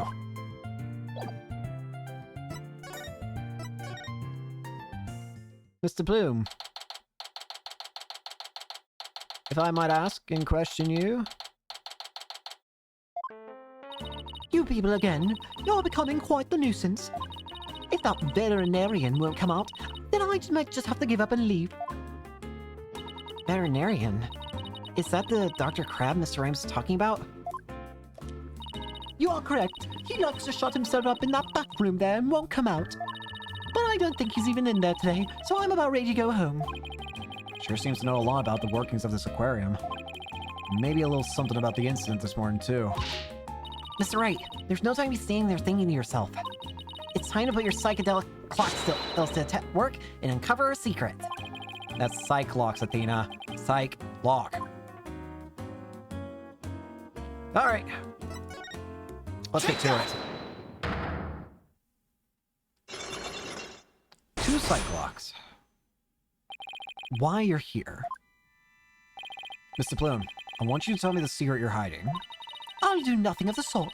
It would mean breaking my promise. I don't know who you made this promise to, but you will tell me. You're not an aquarium employee, and yet here you are, after the place is closed.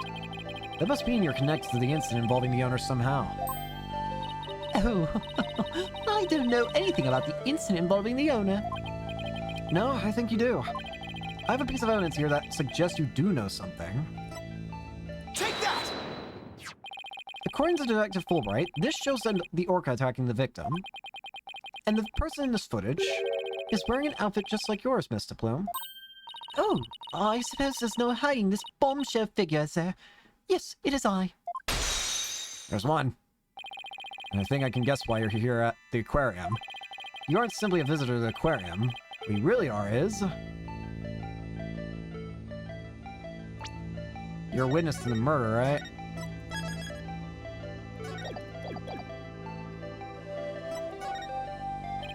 You are a visitor who also happened to witness the death of owner Jack Shipley. That is... Oh, I want to say it, but I promise the police. It's not good for you to keep things inside, you know. I'm sure you'll feel much better once you get it all out. I give up. I'll tell you everything. Thank you. Unlock successful. If she wanted to tell me this badly, why couldn't she have just done so from the top? You think anyone would agree that I held it in for as long as I could? But I couldn't be expected to withstand this common badgering any longer. Please calm yourself, Mr. Plume. And that's top-class badgering to you. You are correct. I witnessed the killer's wares of crime with my own eyes. You got a problem with that, blue boy? Boss, Mr. Bloom's anger is so powerful. Even I feel like I'm about to explode. You have to do something, quick! Please don't explode on me. I don't need 2 murders in one day. Could you start with telling me what you saw? I witnessed the very moment the killer had attacked the victim. I told the police I saw as well. I'm the sort of person who simply can't resist until the truth is known. I suppose Mr. Bloom's statement and the footage point to Orla's guilt. Pardon me, but you seem pretty pleased with that you witnessed this incident. What? Pleased? Shame on you. Are you implying that I'm happy about an innocent man's death? No, of course not. I just don't get the sense that you were afraid of Orla. It's more like you were interested in her. Are you... You know, I wasn't sure, but I was thinking that maybe... Are you perhaps one of my fans? Is that how you knew? That I'm the non-fiction writer Norma de Plume? Oh, that Norma de Plume. So, big fan, huh? No, I've never even heard of her. Well, now that you've figured me out, there's no sense in trying to hide who I am, I suppose. Talking to fans is part of a writer's duty, after all.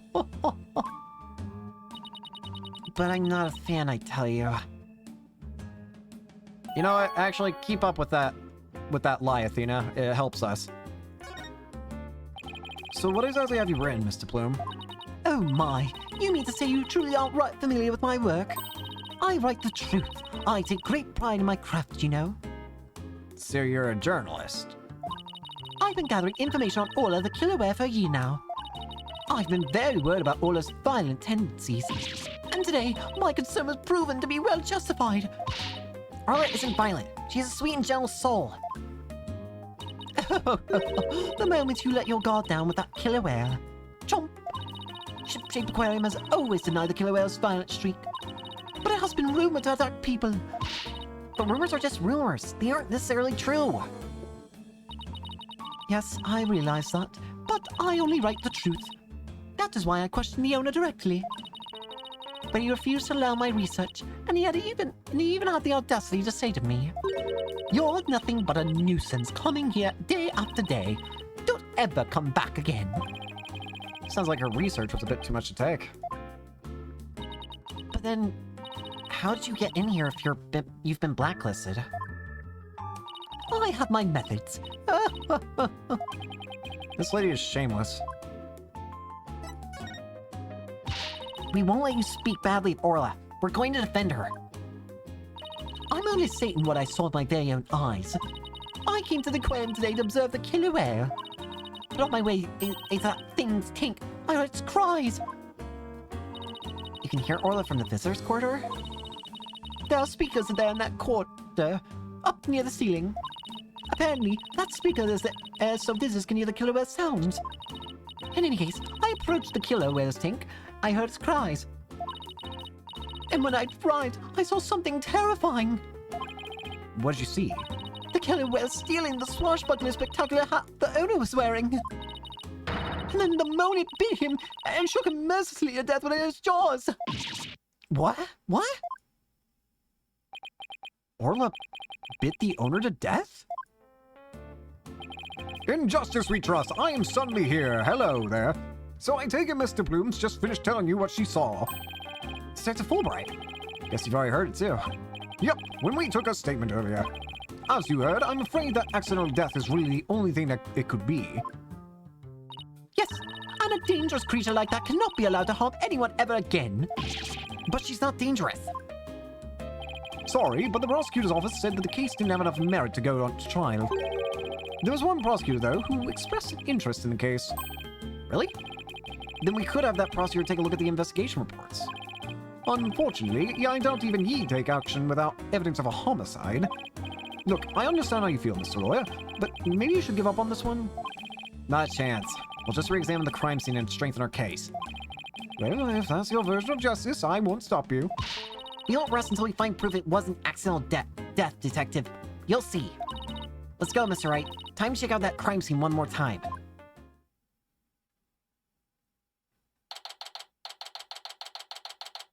Ship-shape aquarium, orca hole. Alright then, let's start with the re-examination. Pronto. I'm going to check out that mess in the back one more time. Athena, wait! No running!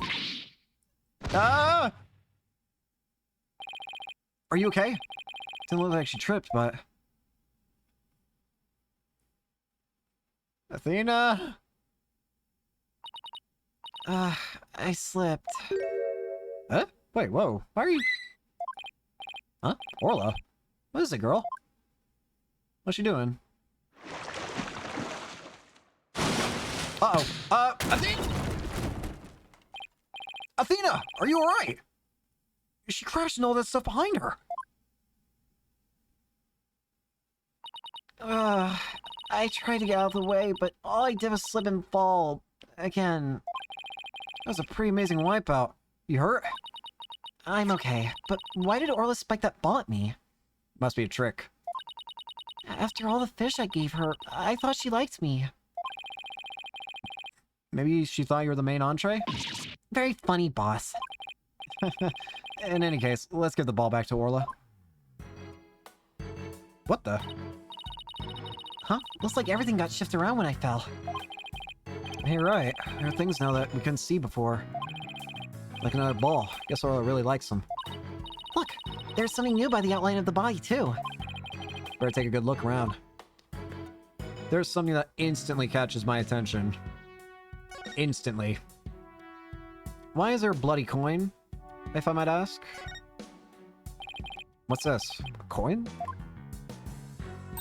Mr. Wright, there's blood on it. You're right, but it's dried. Do you think it could be the victims? And what was it doing all the way over here in the first place? I'm not sure, but now that we found blood outside the pool, it just might help us prove that there's more to this case than just accidental death. Hey, right. Orla certainly can't leave the pool after all. A single coin seems to have fallen by the side of the orc pool.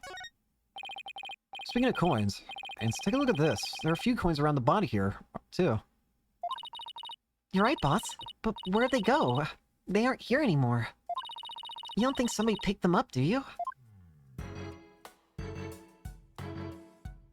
There's also this broken sword. There's a broken sword here. The tip of the blade's missing. Guess it just broke off. Don't tell me it happened when Athena fell over. Better not be trying to pin the blame on me, boss. Huh? No, of course not. Nice trying to hide it. It's right all over your face. Besides, the broken part isn't even here. How could it have been my fault? Better what should I think, or I'll get everything, little thing thrown back in my face.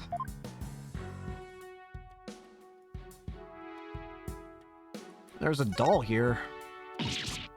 Oh no, that child is hurt. What? Call an ambulance! Hey, it's just a dummy. It is? Oh, I mean, of course it is. I was just testing your response to an emergency. Well, I guess we just found out that you don't bluff very well under pressure. I guess I'll just have to keep practicing then. I wonder what that dummy is for anyway. Oh, that! We use that Strainola. It's smaller than a human, but it does the job. Some of our tricks can be pretty dangerous, so Ola practices them on the dummy first. Forget the tricks, those bite marks look pretty dangerous.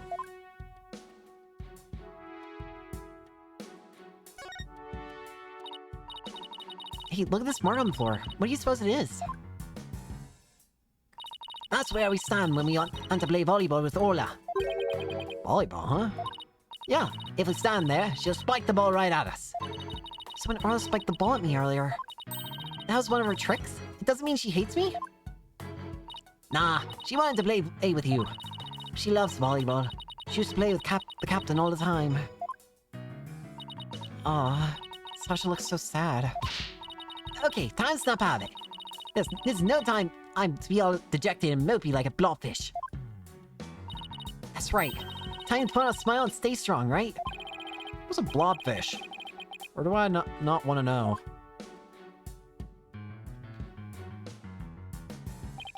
Hey Sasha, would you happen to know anything about this coin? Oh, I guess I missed one. Just finished cleaning up the rest of them. You picked up all these coins already? That's right. After the police finished their investigation, they gave me the go-ahead. I haven't found them all yet, though. I'm still missing a few. Well, if they aren't beside the pool, maybe they're in the pool. Let's go to that ladder over there and take a peek at the bottom of the pool, boss.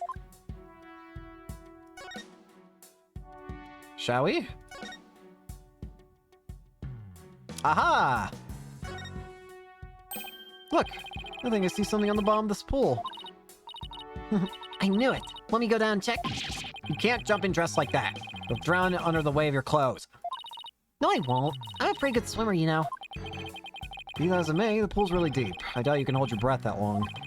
But maybe Sasha can? Sasha!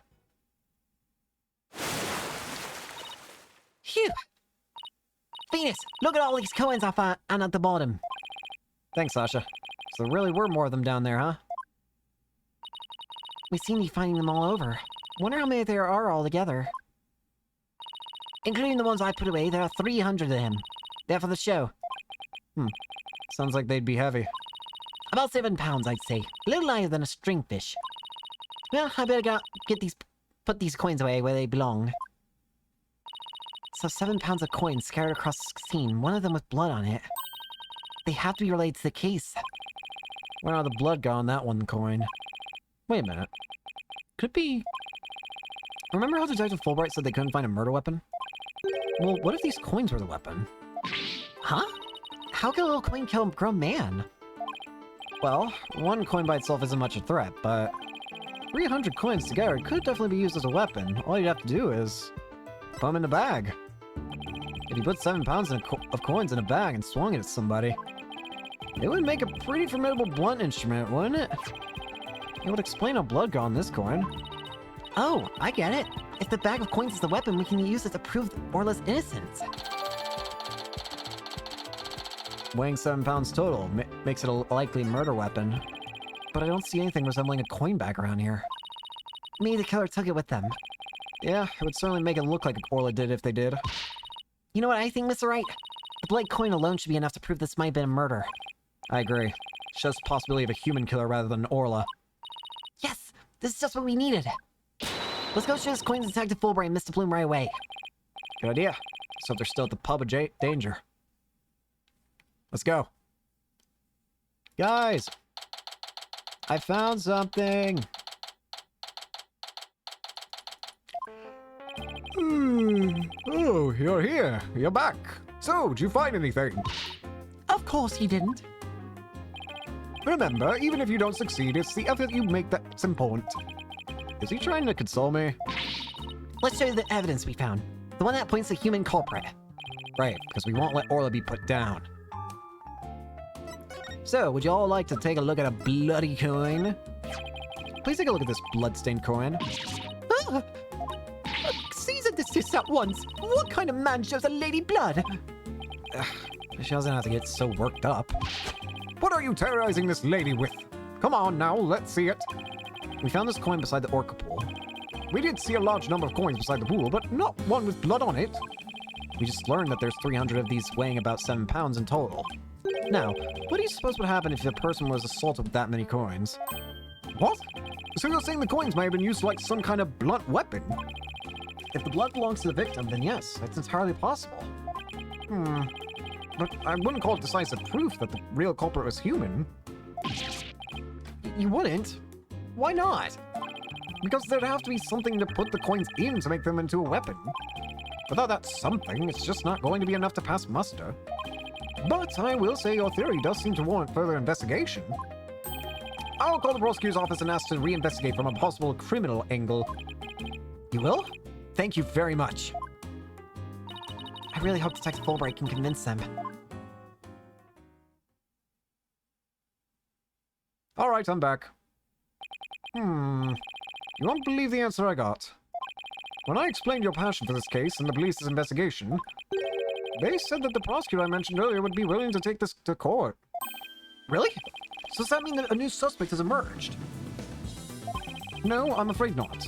To be frank, Prosecutor Blackwell said he just wants to prove that Orca's guilt in court. What? It's Prosecutor Blackwell that wants to prosecute Orla? That's fine, Detective. Thanks for arranging this for us. Well, I must say you're taking this rather calmly. Defending Orla in court was my idea from the start. And I'll do whatever it takes to save her. In that case, I'll do whatever I can to see that justice is served. Mystic Bloom, will you be a witness for the prosecution? A trial for a killer whale? I've never heard of such recklessness before in my life. But I will reveal the truth about this killer whale and then write all about it. Ha ha ha! Sounds like a plan. Now, if you'll just come along with me. We have to prepare for tomorrow, and I still have to arrange for an autopsy. Oh, I look forward to tomorrow. Until then, Blue Lawyer and Yellow Fan.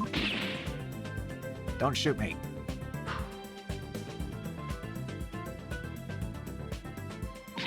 I am not a fan! Well, at least we managed to get the case to go to trial. How in the world do we defend an orca in court anyway? To be honest, I'm not really sure myself. Plus, Mr. Bloom said Orla bit the victim. This trial surely isn't going to be easy. But I love a challenge. I mean, I'd be just fine. Guess I should go over that swashbuckler spectacular you were watching this morning. Yeah, we can have a formal viewing back at the office. There's nothing decisive against Orla in that security tape, but that doesn't mean much. We'll just have to find a more concrete way to save Orla at tomorrow's trial, or else.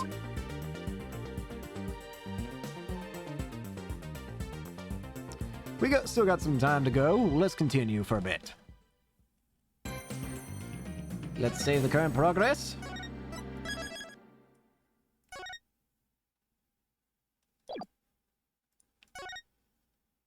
Court. District Court. Defendant lobby number 3. Good morning, Mr. Wright. Good morning. Chipper as ever this morning, I see. I'm just thankful we actually get to have a trial for Orla. As a matter of fact, I just ran a few laps around the courthouse to get it pumped. and I just splashed my face with some water to get the sleep out of my eyes. Oh, I also queued the Swashbuckler video so we can watch it at any time. TV recording of a performance featuring Orla, Sasha, and Jack Shipley as pirates. Thanks. Just might help our case.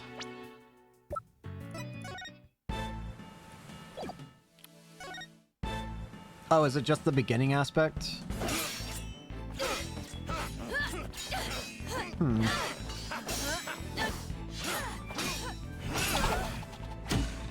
Sword!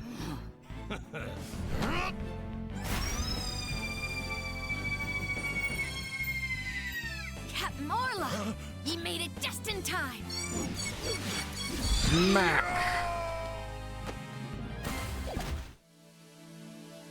Alright. By the way, you have some serious dark circles. Did you stay up late watching this? What? Me? No, I, woke up early, that's all. Yes, I need to cover them up. I get ragged on enough as it is by Prosecutor Blackwell. Speaking of being pumped, I'm pretty fired up for this trial, too. It's been a while. Explains why your hair is spikier than usual. I mean, look at it. It's all super pokey and prickly and stuff. It's amazing. That was a compliment. Right? Good luck, Mr. Nick. I'll be cheering you on from the gallery. Thanks, Pearls. It's been so long, I'm actually a little nervous. Come on, Miss Lawyer. Oh, Mr. Rhymes. You came to watch the trial. Yeah, Sasha's back at the aquarium with the orca. So I thought I'd better come here and watch it for her. Well, don't you worry. We're going to win for Orla. Isn't that right, boss? Right. One unprecedented trial coming right up. Alrighty, let's get a go. District Court, courtroom number 4. Hello again. Day 1, court is now in session. All rise. Court is now in session for the trial of Orla Shipley. The defense is ready, Your Honor. Must we waste words on this? Prosecutor Simon Blackwell. No, it's a twisted samurai. He's a prosecutor who's also a convicted felon. They say he never conducts a trial without his loyal Taka by his side. Mr. Wright, it's been quite a while since I've seen you like that. The lawyer image suits you. You look younger somehow. Thank you, Your Honor. And you look as young as ever yourself. Well, I have to keep up with you folks after all. By the way, has the defendant arrived in court yet? Surely you jest, Your Boldness. Did you not receive the memo? The defendant, Orla Shipley, is an orca at Shipshape Aquarium. That's an orca? I don't even know why I'm honestly entertaining this farce. But hey, you know, you only get so much enjoyment out of life. Arrangements for this trial were only made yesterday, so I didn't have time to review. But an orca as a defendant? It's patently absurd. Direct your comments to the defense. He's the absurd fellow who insisted on defending the orca in court in the first place. Absurd or not, I will carry out my duty to defend my client.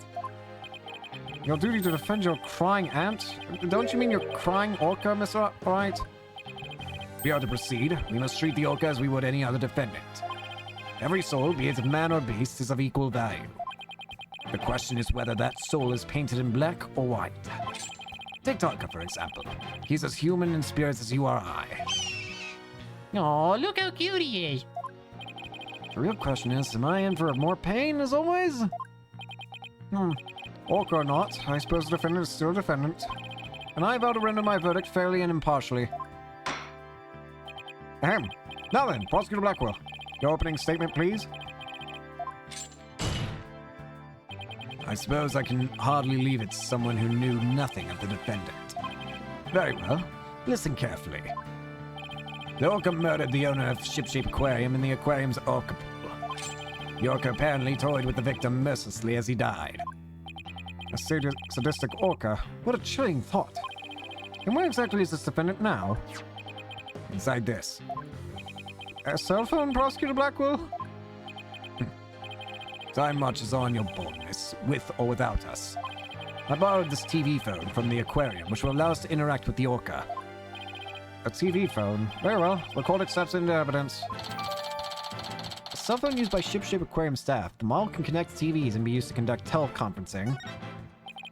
We will be able to view the defendant in question on this large monitor. Fulbright, prepare for the transmission. You've got it, Prosecutor Blackwell. Oh, God. Hello! We will proceed with the defendant on telecast. So that's the orca that stands accused, is it? Hello! Schmacky. Oh, she's waving her flipper at us. Maybe she's cheering us on? Hola, wish Phoenix and Athena luck. Oh, it's quite cute, isn't it? And this adorable creature suspected of killing a man. I was really pouring on charm, huh? She is far from cute. She's a violent, reckless animal.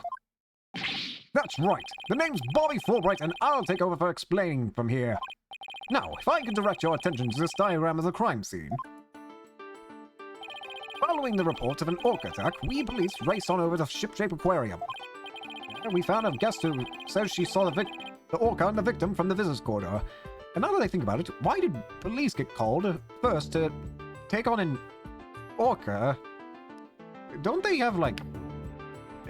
what are they called? Are they like, oh, shoot.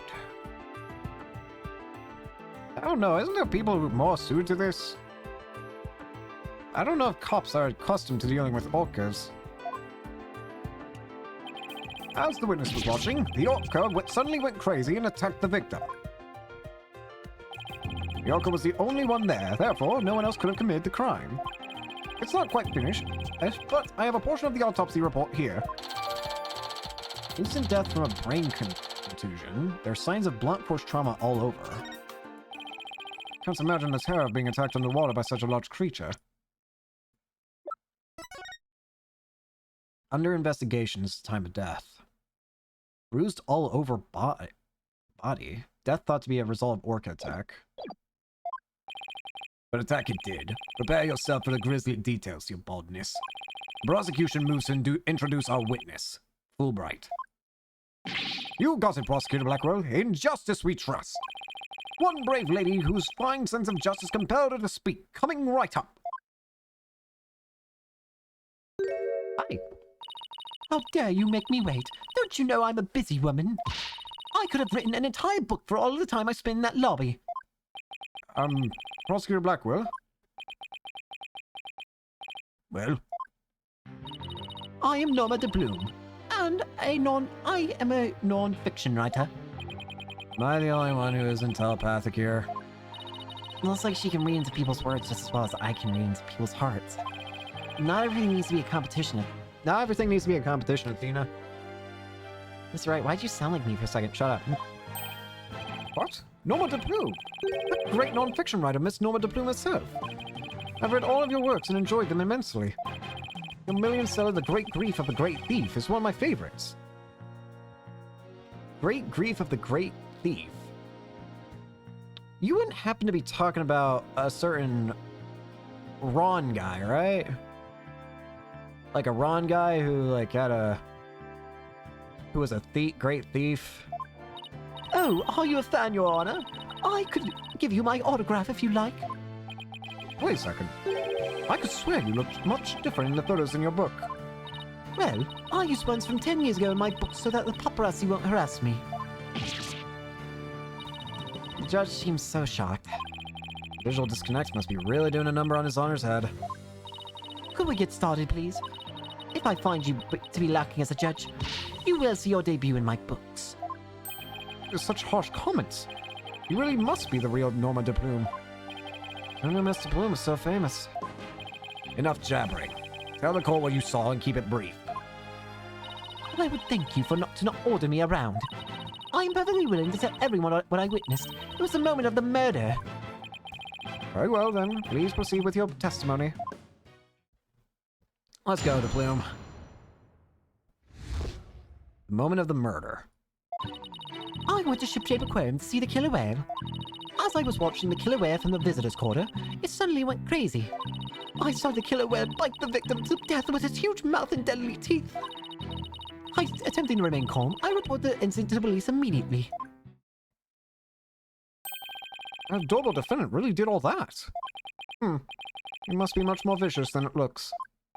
Now, deliver your judgment so I may carry out the sentence. Objection! Excuse you, you are not killing the whale. The defense would like to do some defending first, if that's alright.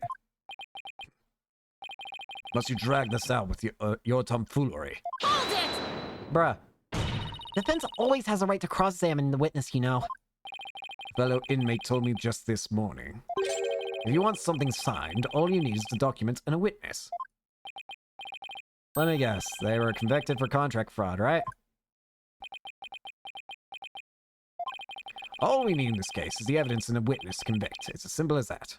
Your guess may be right, but I don't care. Looks like I guess you're right. Sorry, but as Miss Sykes said, the defense has every right to cross-examine. Isn't that correct, Your Honor? Yes, of course. You may proceed with your cross-examination, Mr. Wright. I shall relish the sight of you thrashing around in vain. You've already lost to Apollo. Don't be so cocky, buddy. I went to Ship-Shape Aquarium. Hold it! Hello. Why did you want to see the orca? Well, it is the feature of the attraction of the aquarium is all. Why waste energy on such tripe? There's but one attraction in Ship-Shape Aquarium that is worth anyone's time. And that is the penguins. Isn't that right, Taka, my friend? Aw, he loves the birds. Alrighty then, guess Prosecutor Blackwell's for the birds. I guess I should jot that down. Note to self, Prosecutor Blackwell is on Team Rifle.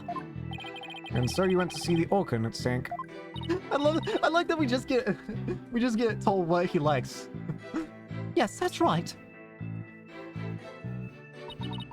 So I was watching the killer whale from the visitor's corridor, it suddenly went crazy. Hold it! The orca suddenly went crazy, did she? Yes, it took a look at me, then all at once, it started going berserk.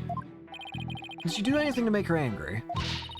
I did nothing more than simply glare at it from the visitor's corridor. You glared at Orla.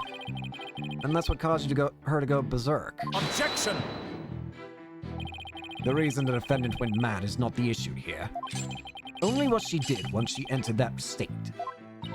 In any case, the killer whale began behaving wildly in front of my very eyes, and then... Saw the killer whale bite the victim to death with its huge mouth.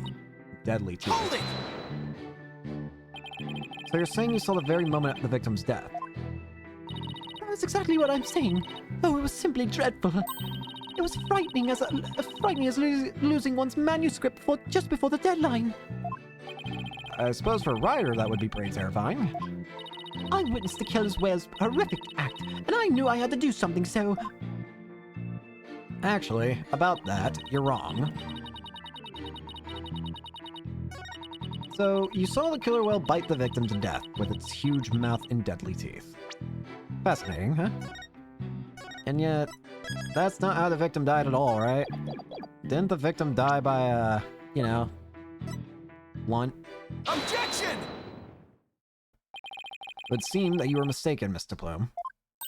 I beg your pardon. The autopsy report does indeed say death thought to be a result of orca attack. But the actual cause of death is contusion from head trauma, not being bitten. What? But... I'm sure the victim was bitten. I don't believe that can be true. The security footage doesn't show anything of the kind. Objection! Just as I suspected. I knew you would peek at the footage behind Fulbright's back. Well, what did you expect when he went and played nice and share? But, unfortunately for you, the footage you saw was only one small part. Huh? Yesterday, after I decided to take this case to trial, I re-reviewed all of the evidence. Taka, the evidence I gave to you for safekeeping. Huh? What? Oh, what? Guess the hawk is higher up on the pecking order than Fulbright in Blackwell's book. Very well, let's review the footage. Oh. Damn. What's this? The orca's biting the victim. No way!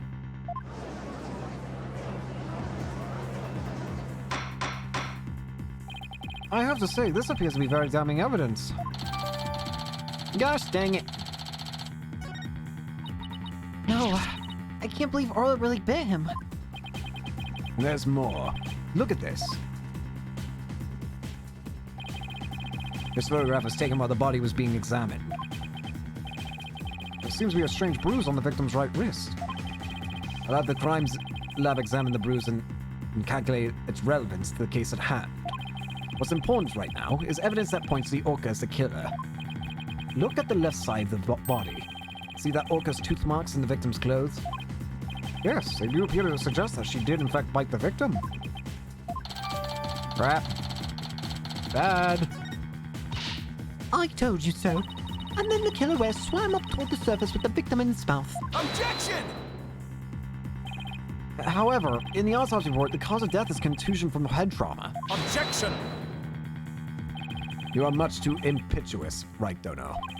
Granted, the orca biting the victim was not the cause of death. The witness was mistaken about that. Then what explanation is there for what the witness saw? Did I not say in the beginning, the orca toyed with the victim mercilessly? My goodness. After killing the victim, the defendant swam around with his dead body in her mouth. Just like any other predator toying with its prey. This is bad. Miss Wright, the hearts of the people in the gallery are suddenly filled with fear. Fear of Orla. So the defendant bit the victim after she had killed him. But if that's the case, then we must still figure out how the defendant killed the victim. Prosecutor Blackwell, do you have a sound theory to give to this court? I wouldn't be standing here if I couldn't prove whether the orca's heart was black or white. But Orla's black and white. Her body, I mean. Athena, please try not to provoke Prosecutor Blackwell. This witness also observed the actual moment of the murder. Think back, word mistress. Think back to what you observed before the orca bit the victim. Ah, I see what you're driving at. So that was the true moment of the murder, was it? Now, explain it in a way that even these simpletons can understand. There you go again, ordering me around. Stop that this instant. But whatever, I don't mind telling my story. I saw the killer whale before it toyed with the body as well. I saw it the moment it killed the victim by headbutting it. Orla killed the victim by headbutting him? That's right. It rammed the victim over and over again. Recall that the autopsy report stated that there were bruises all over his body. Recall as well how persistent the defendant can be when she's attacking her prey. And we all just saw the killer whale headbutting the victim in the footage, don't forget. That footage backs up Mr. Plume's testimony. There's also something very important it does not show. Now do you see what a menace this killer whale is? Objection! Where's the body in that photo? I'm sorry, but I can't allow your testimony to stand unchallenged. Looking at this footage, the orca certainly seems to be headbutting something. But you'll note that the something is not the victim. Oh! Where's this wind? I want to look away, but I can't. Even if it was a victim, you couldn't have seen him from where you were, could you? What? Oh, well, I suppose not. Mr. Plume, did you actually witness the victim getting headbutted by the defendant? Let's see. Oh, I remember now. As I recall, a rock in the shape of a skull was obstructing my view. So you're admitting that you couldn't see the victim? Yes, I suppose I am. However, immediately after the headbutting, the victim came floating up. He came up from behind the skull-shaped rock, and his body was all limp. What else could I think except that the killer whale was headbutting the victim? Objection! But if you didn't actually see the moment of the attack itself, then it's just pure conjecture. Objection! As I do everything around here. How dare you speak so rudely of me? There's no need for hysterics. Clear your mind and recall how you reached your conclusion. Though you couldn't see what the orca was attacking, You didn't need to, did you? Because you knew she was behaving exactly as she had only 1 year prior. Oh, 1 year ago. that's right. Yes, that's it. That's how I knew the killer whale was headbutting the victim. I'm sorry, but could someone explain exactly what happened a year ago? If you must know, a very similar incident occurred only last year, in which the defendant murdered her trainer. What? The orca murdered her trainer, you say? What? Is this really true? This is not looking good for us. It's all in this book. That book? The killer whale? That's Mr. Plume's latest work. I was just thinking of picking that up. A non-fiction book by Norma de Plume. It's about the case from last year. Oh. Last year, the defendant killed her trainer in the middle of a show. The orca headbutted and bit the victim. The same thing she's accused of in this case. Hang on.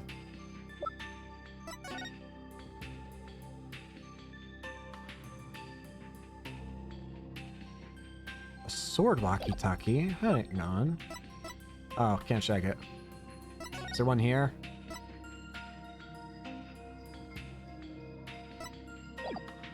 Actually, wait, that's weird. Where is it? There's not one here. Huh.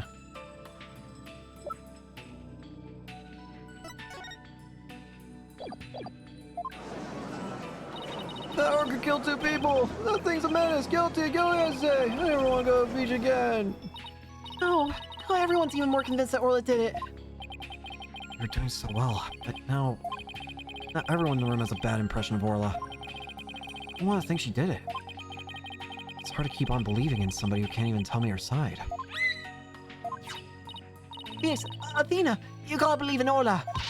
There's no way she killed anybody. You gotta save her. Please, I'm begging you. Sasha, what am I doing? Doubting my client like this. This is a time to be strong. I believe in Orla, and I'm ready to fight for our clients. I'll take everyone in this courtroom on if I have to. Don't you worry, Sasha. We won't give up on Orla. We'll defend her to the very end. Thank you. Thank you, both of you. We are Orla's lawyers. Who else but us can save her? We can't give up on her now. For an instant there, you were afraid of the orca, weren't you, right, Dono? When you saw the photograph of the victim from a year ago, you turned paler than me. You saw right through me. It's obvious you have neither the guts nor the determination to defend the orca. It's true that Orla can't speak, and I don't know her thoughts. There's a certain someone who believes in Orla with all her heart. I respect the trust she has in Orla, so I'm willing to believe in Orla too. And what do you know about orcas? Nothing, that's what.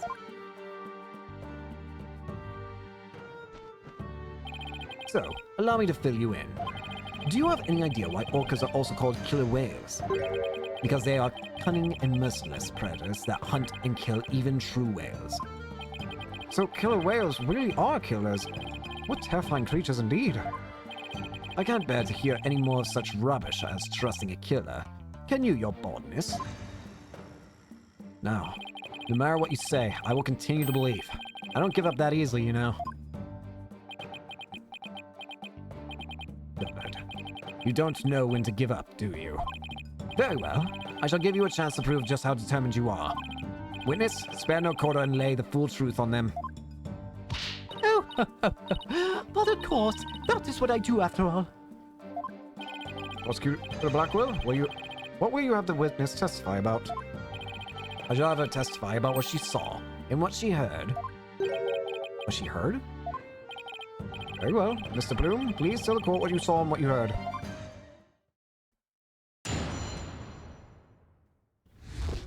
What I saw and what I heard. The killer whale's behavior was exactly the same as a year ago. As I approached the pool, the killer whale suddenly started singing. I was calm when I saw and started headbutt. But when the pirate Adam victim came floating up, I let out a scream. So the orca displayed the same behaviors during the incident a year ago. That's right. Those weren't just simple cries, it was singing. As I approached the pool, the killer whale suddenly started singing. It kept headbutting while it sang the swashbuckler spectacular song. That's right. It was singing the same song it sang in the aquarium state it shows back then. It was singing while it was headbutting. Oh, but it was perfectly horrible. Don't see a single obvious inconsistency in this testimony. Clear I won't be able to take apart her statements with evidence alone. That's right. Now would be a good time for me to put my skills to work. Time to show what analytical psychology can really do. You seem pretty confident. Let me guess. You notice a contradiction between this testimony and her emotions? You bet I did. And once we expose it, we might be able to crack her. No, scratch that. Make it, we'll definitely be able to. Let's give it your knowledge of analytical psychology a try. You got it, boss. A complete analysis of Mr. Bloom's heart coming right up. Let's get to it.